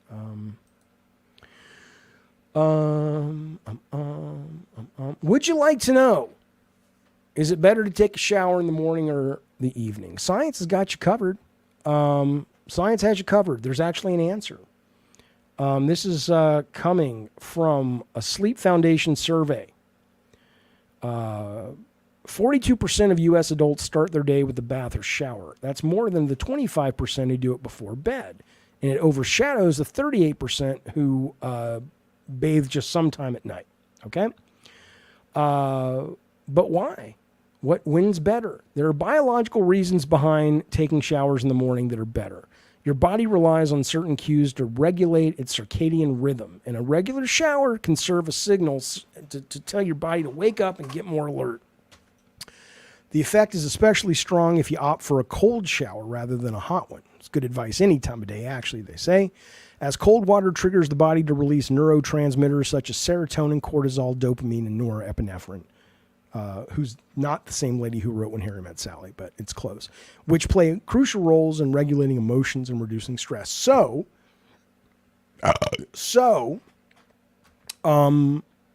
take the shower in the morning if you want to have a better day. Also, more than that, one study, it shows it reduces a person's number of sick days by nearly 1/3. Well, why would you want that? Along with improving reported quality of life and energy levels. So, something to think about the next time you're filthy and you want to jump in the shower. Make sure you're doing it in the morning. Apparently, the Japanese prefer to bathe at night, says Gungam, because they find sleeping in the filth you've collected disgusting. They always take the shoes off, too. Hey, Rotten Tanuki, good to see you. The very one and only Rotten Tanuki, creator of the Day One Patch Kids. Going over to his site, give him some love. He makes really good stuff over there. Listen. Man who likes living as a dog, speaking of Japan, unveils new hyper-realistic canine costume. I should have showed you the picture first and asked you what's different about this dog. I'll just show it to you now. The picture on your screen right now, that's not a real dog. That is a man who walks on all fours in the park. He plays with plastic balls and frisbees and rolls around the floor. He's embarrassed his friends and family might find his passion a little weird, but he did get a very cool suit made where it's clear now. I mean, that's a guy in a suit, man. That's a guy in a suit, man. I know it's a weird looking dog, but it's not that weird. Fuck. You know, live your life, I suppose, but damn. It cost him $15,000. I don't even think he's a furry. I just think he's literally wants to live as a dog. I mean, I don't know. Maybe I'm wrong. I don't know. Here he is. Look at him. Look at him. Let's watch a little video real quick, real fast. We're not going to watch the whole thing. You know me. I have ADD. This shit takes too long. I know the legs are the tail even wags. I know the legs are too thick, but, you know, are you really going to question it? I've seen dogs that look as big as horses. Can we decide it's a mental disorder? I don't know. If he's happy and he's not a burden to anybody else. I mean, I think it's a mental disorder if he literally thinks he's a dog. And I don't even know what that means to think that. But if he's just like, I don't know, for some reason, this is a lot of fun for me. I don't know. That's a mental disorder. It's just weird, you know. Does he know Snoop Dogg? Yeah, maybe. It's super weird, but hey, we need more people who are weird. I'm tired of all these normal fucking people. I mean, think about the tragedy of being normal. Seriously, think about the tragedy of being neurotypical. Good God Almighty! I mean, how boring you got to be to go through life, just being so fucking plain. You know, fuck that shit. Yeah, fuck you, Addie Pie. I hope you die in a fire tonight. The point is, does he eat dry food or wet, says Kyle. I don't know. He did spend 15 grand on that. Absolutely. Some of you bitches are going to spend the same amount on a goddamn PC that runs games with ray tracing at 120 frames. So sit the fuck down. But there you go. That's a man who likes to dress up as a dog, and he made a suit, and, you know, it looks pretty good. I wonder if he shits in the costume, says Robo, and licks his own balls. He might. Would you leave him alone with my dog? Probably not. Probably not. No, but, you know, okay. Anyway, let's move on. I want to talk about this, really fascinating thing, at least to me. And it sounds like a leather. Oh, one more thing on dogs, by the way. Check this shit out. You guys have seen this, hang on. You guys, this is crazy. And I'll tell you, it's all it takes. What kind of dog do I have? I have a Labrador Retriever mixed with a Great Dane. You guys have seen the video of Boston Dynamics robot dogs, right? This is nothing new, but let me just show you what they got now. So this is kind of where it is. They're using them, you know, to clear forest fires or to start forest fires, to clear out certain parts of the forest, go into places, you know, whatever. Okay, so you're either terrified of this, you think it's cool, or somewhere in the middle. Big deal, right? This is old news, okay? But, oh, that's still so fucking cool. And I don't know why they did this. I don't know if it was meant to be a joke. I don't know if it was meant to be a psychological experiment. But at Boston Dynamics, they now have this, which is pretty fucking cool. And it really does make you go, I don't know if I would run from that if I saw it coming towards me. Here you go. They put one of them, they call them Sparkles. They put one of those robots in a really cute little doggy costume. And now he just looks cute. Can you imagine if you're like in the fucking war zone and that thing's coming at you and you're like, do I fucking shoot it? Does it have a grenade? Or, oh, he looks so cute. I don't know, but it's kind of fun.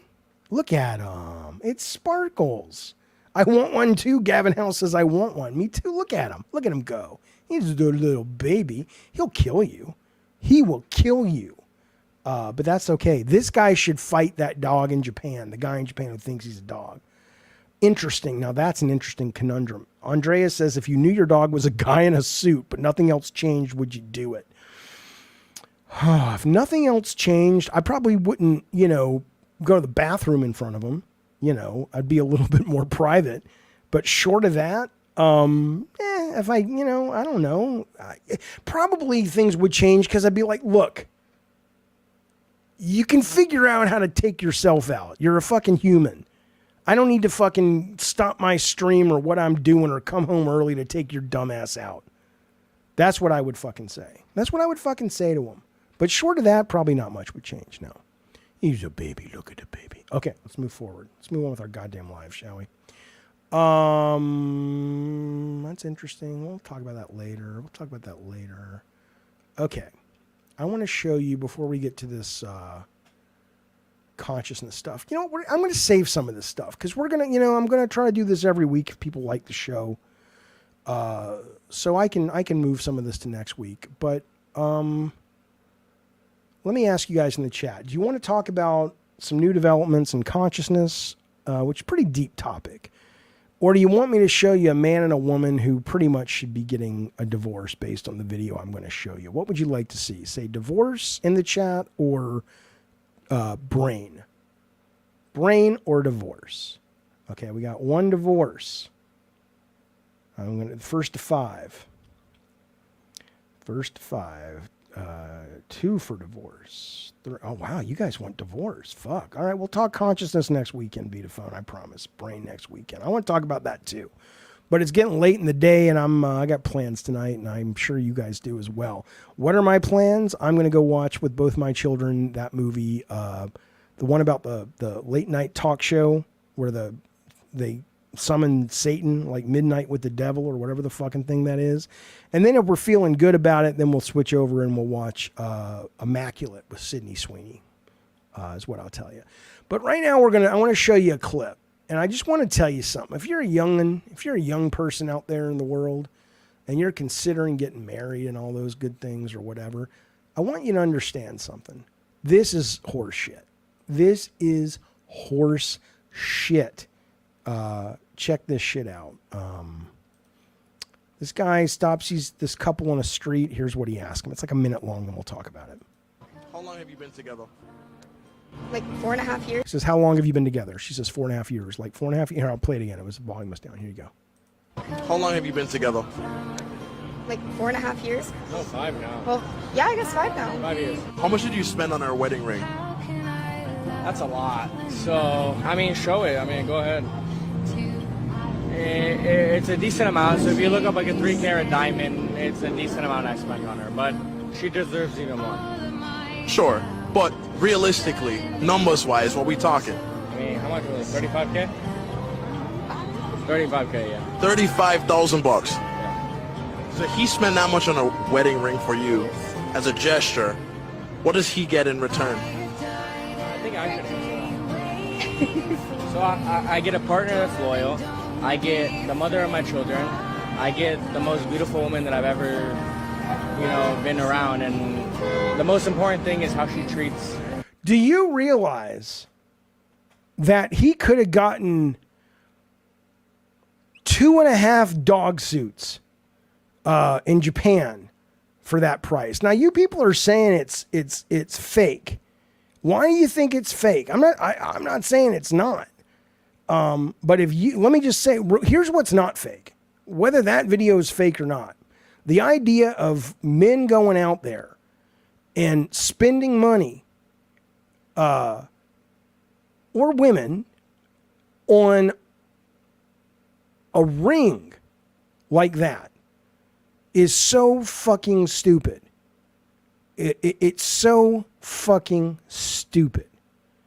It means nothing. Right? Forget the fact that diamonds are a manufactured scarce commodity. But what kind of a moron are you marrying that is so beholden to marketing departments and public relations and propaganda that you're going to go out and you're going to express your love through spending money on a fucking ring? Yeah, Left Control says she better be giving him ass play, right? Not that I would want that because I don't understand the appeal of that, but I know a lot of people seem to like that shit. I spent $360 on my wife's ring, says Grave. We've been married 13 years, still going strong. Right. Absolutely right.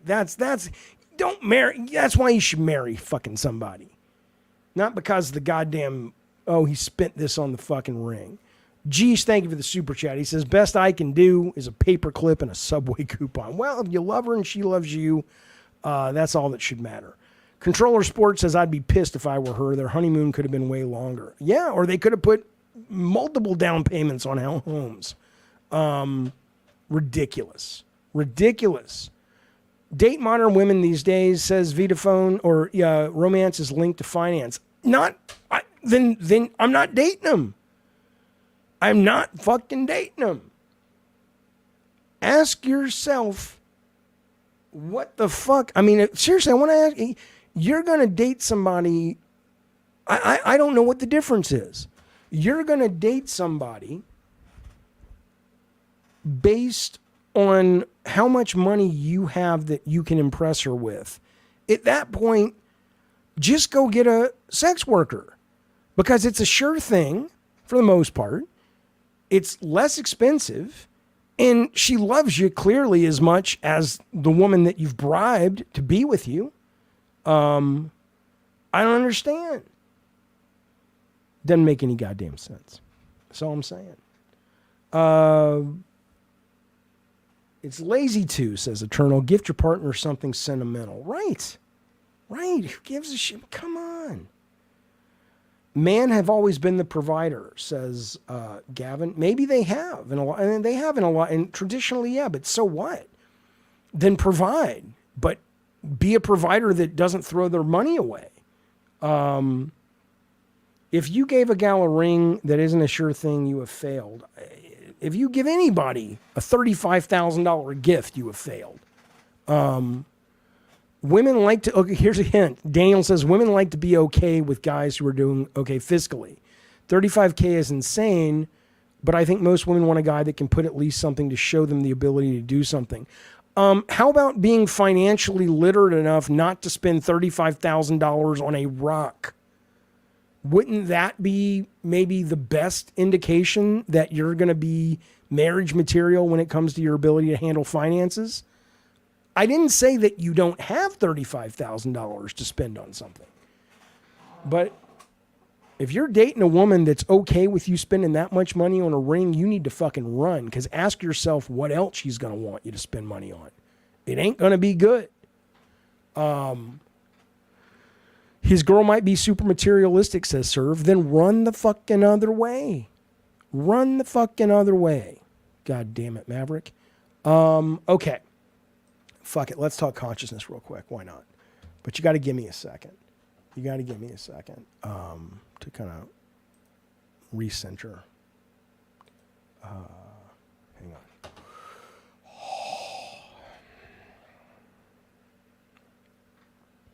If you're listening and you're not watching, I'm just taking like a 10-second meditation break. And when I say meditation, I am literally going to meditate for 10 seconds, so you won't hear from me, because I'm going to focus on my breath.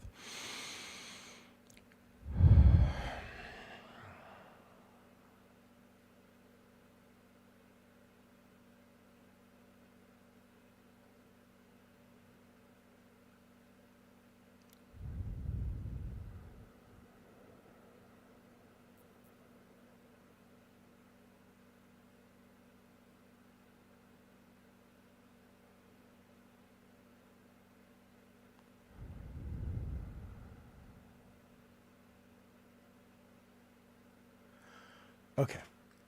Let me explain something to you, by the way. Seriously. You should meditate, man. You just should. It's not for everybody, but my God, you want to talk consciousness. It tells you everything. It lets you know that we're just living in a total fantasy. All right. Listen to this now.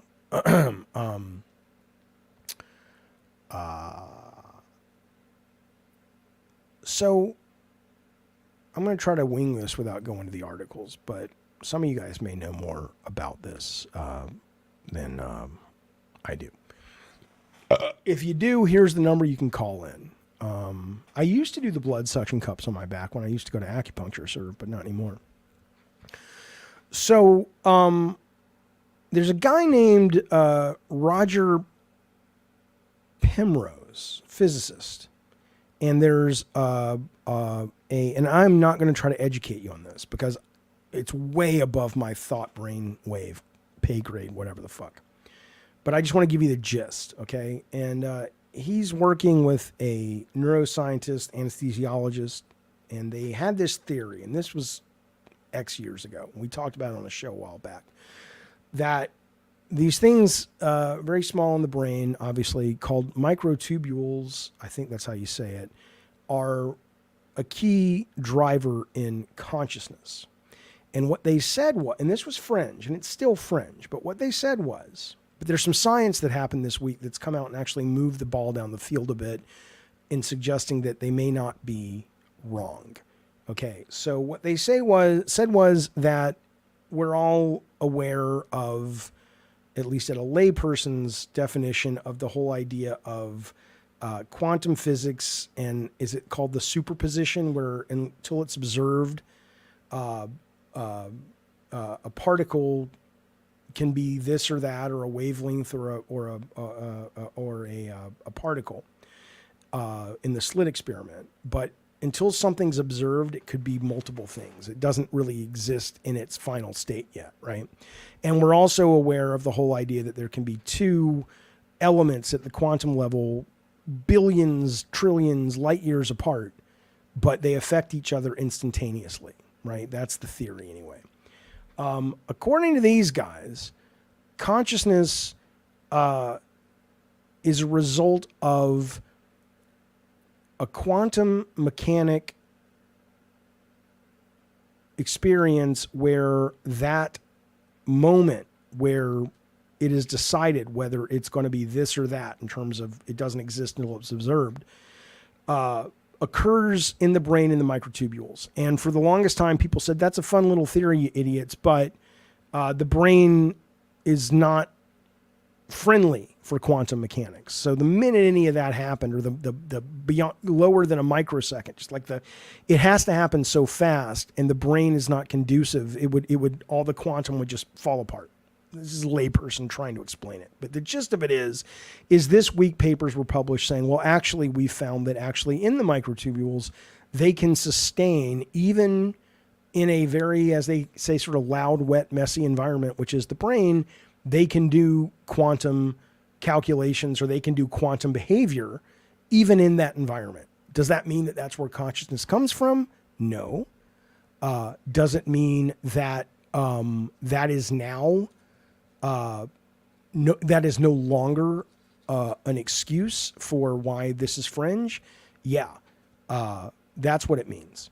And so here's what's interesting about it, right? So the first thing is that I was interested in on this ages ago when I first read about it was the idea that consciousness survives death, because consciousness comes from outside of the body, right? The brain is like a receiver that takes consciousness, which is just sort of a fabric, a part of the universe, and gives rise to the ability to be in a tangible world, basically, right? That's what we're understanding. Gavin says wave functions collapse, and was thought too much background noise to allow the effect to have any meaningful impact. Right, but now they're saying it's not. Or at least that's what this experiment says. The brain being an organic quantum computer is possible, says Daniel, but that just means that consciousness is generated via a very powerful computational process. No, it doesn't just mean that.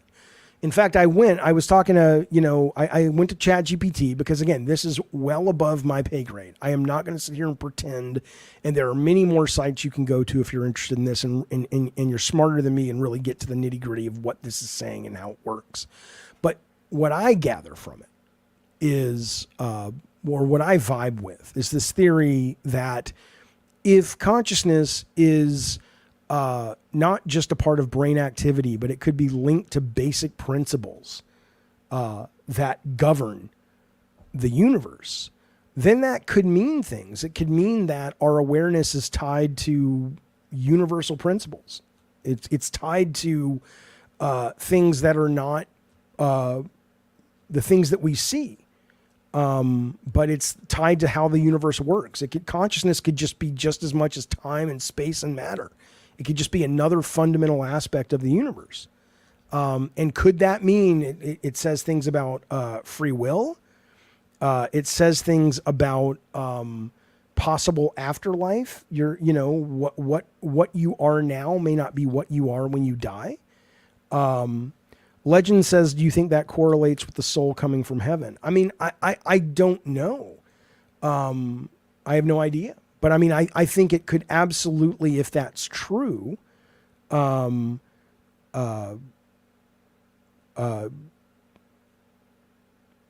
could reflect that. It could have something to do with what comes after when we perceive death.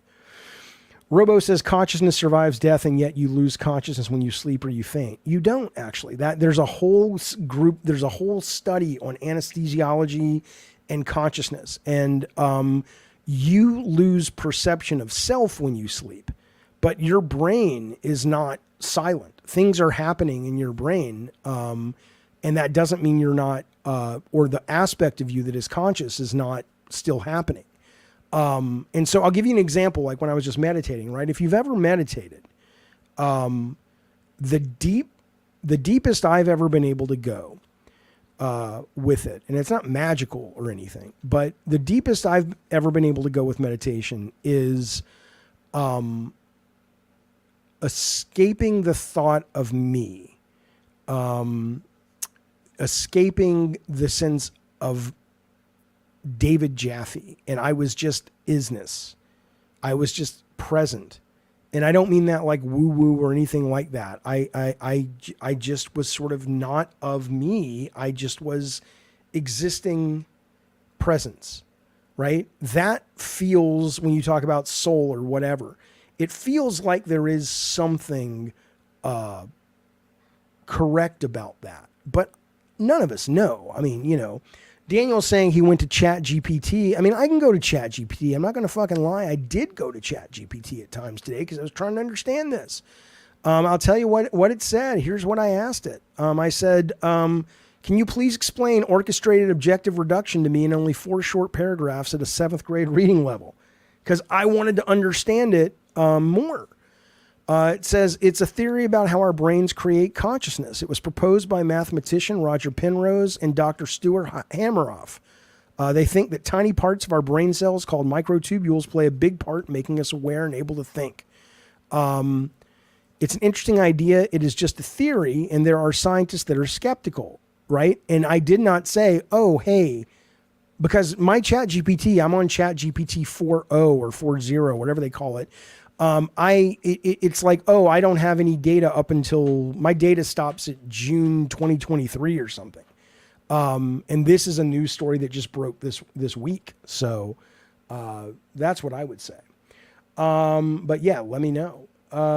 Living Legend, thank you for the super chat, buddy. He says, mathematics is universal language. It's crazy how many things in our visible universe can be described by Fibonacci sequence from flower petals, spiral galaxies, snail shells, and many algorithms. I mean, I know what you're talking about. I don't know what you're talking about. Like, I mean, I know what you're saying, that if you drill down into almost any object, it's almost like looking at Minecraft blocks. It's like everything really is made of the same thing. And maybe that is what that sense of meditation is, of just being. It's like you separate from the sense of self. But yeah, I mean, I am very okay not having the intelligence. I know really smart people. I went to high school with one guy who could have been a rocket scientist, literally. I mean, his understanding and grasp of physics at just an innate level was staggeringly disturbing.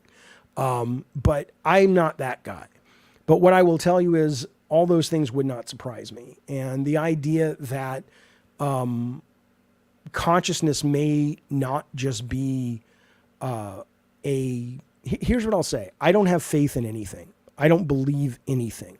I don't know if we're in a simulation. I don't know if there's a God. I don't know if certainly don't believe in traditional religion. But what I will tell you is, if I just get silent and go with my feelings and my gut, there does seem to be something for me that feels right or accurate or true about this. It doesn't mean I can explain it. It doesn't mean it has anything to do with microtubules. But the idea of there being something that was that occurred before this, and I have some sense of it, feels right. But I'm also very open to the idea that intellectually, although I don't think I'm afraid of death, as an animal, we're all terrified of it. And it could just be something that my subconscious makes me feel to make me not terrified to leave the house every day. So I don't know, but you know, it certainly is an interesting thing to discuss, and I love chatting about it. It's good stuff, man. And I appreciate the super chat. Arguments in the scientific and philosophical community around free will from pro-free will folks largely come down to they are not comfortable with causality determinism. I mean, when I have heard Sam Harris talk about no free will, it seems pretty compelling. But this particular revelation is suggesting that free will might be back on the table if indeed consciousness comes after the collapsing of the waveform or whatever in the microtubule. It could be that there actually is a conscious choice being made that affects the brain, and it's not just brain chemistry. But I don't know. I don't know. So I think most people should just be okay saying I don't know, especially on the internet, right? Like Bad Robo, you know, I love you, but he says reality is deterministic. Consciousness is just a needle in the gramophone of reality. It's the assuredness with which people say things on the internet that bothers me, because, and I'm not calling you out. I'm just saying yours the first chat that I saw, but the chat's been filled with this kind of stuff today, this kind of absolution of things. And it's like, you know, we know certain things. I'm not saying ignore reality. We live in what we think of as reality. So enjoy that shit. But I don't have the intelligence, and I don't think anybody living on this planet right now does it, most of us, to understand what's really going on. How about this? All the little parts of your body have consciousness themselves and can communicate. Yeah, it wouldn't surprise me, Bandito. Absolutely. If we have free will, says Extema, then we have no choice but to have free will. Okay. Jaffe, do you fear the alien overlords will return one day? No, I don't really care. The Bible says that the world was subjected to futility, which means brokenness is the default setting. I don't really believe the Bible, though, but if you believe it, I appreciate that.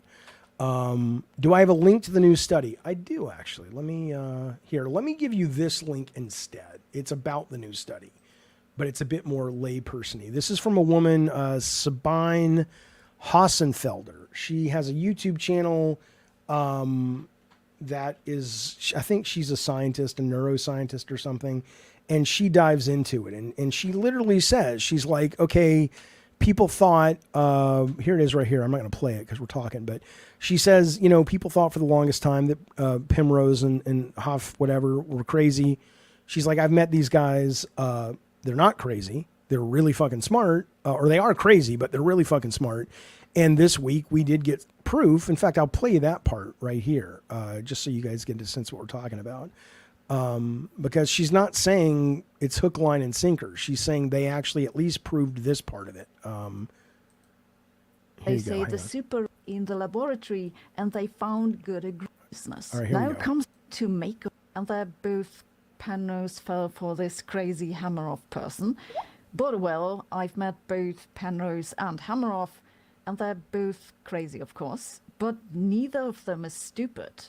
So what are we to make of this microtubule business? Now comes this new paper from a group that doesn't seem to have anything to do with either Penrose or Hammeroff, and they say that they have clear evidence that these microtubules actually do display real quantum effects. More specifically, it's a process called superradiance. It basically requires the molecules to have quantum links to each other to achieve a larger emission of light. They first built a computer model for how the tubulin molecules combine to microtubules and how they would absorb light. Then they also tested this in the laboratory, and they found good agreement. Both theoretically and experimentally, they say that yes, these tubules can display quantum effects.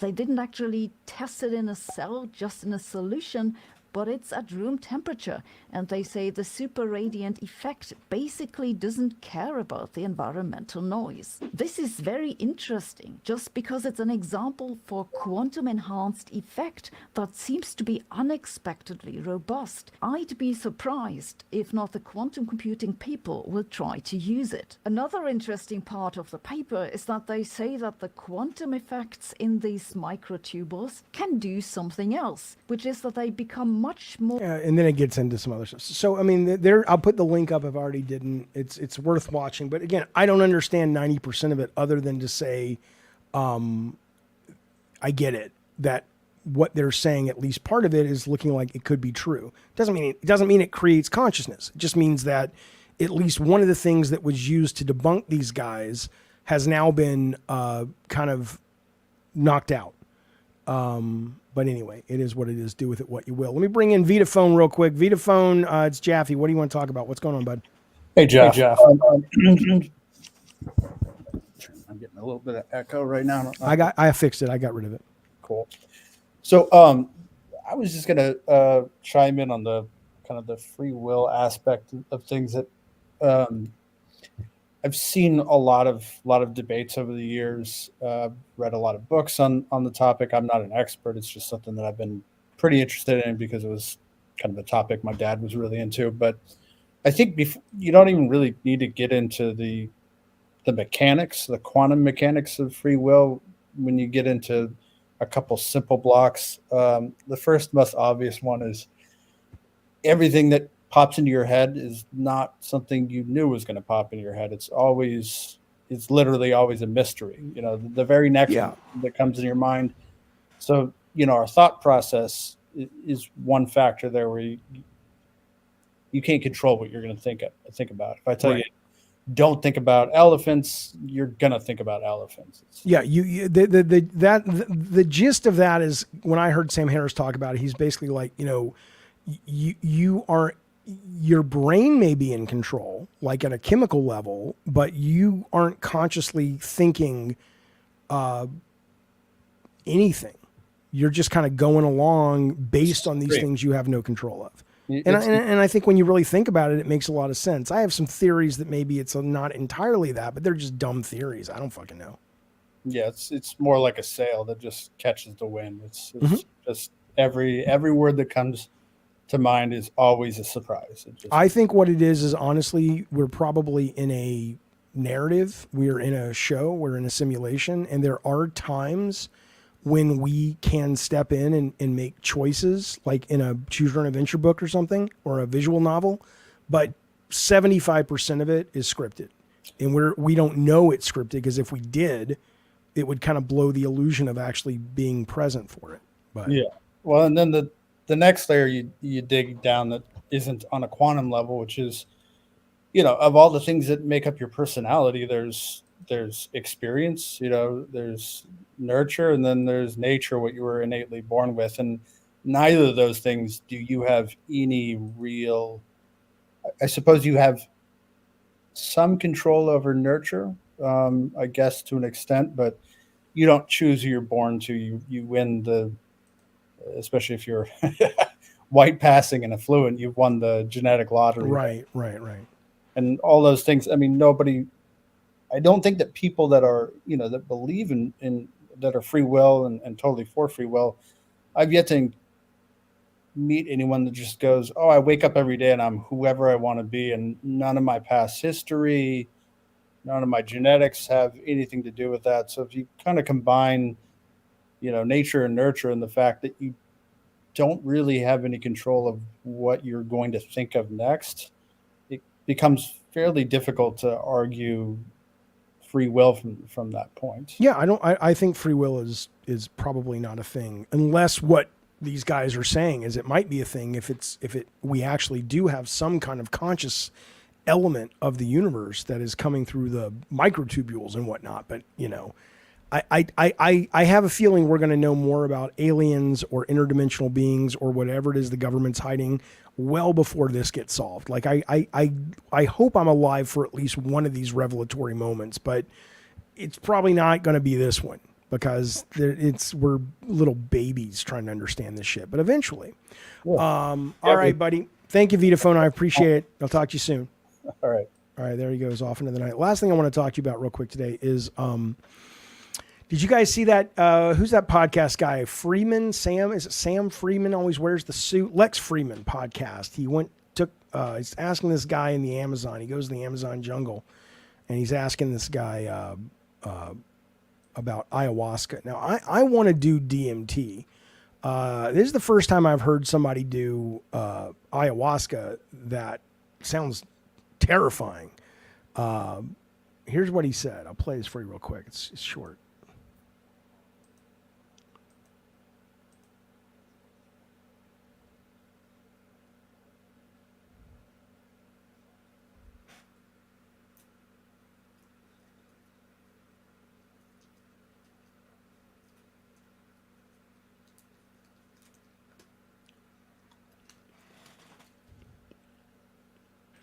No sound. Sorry. You're so deep.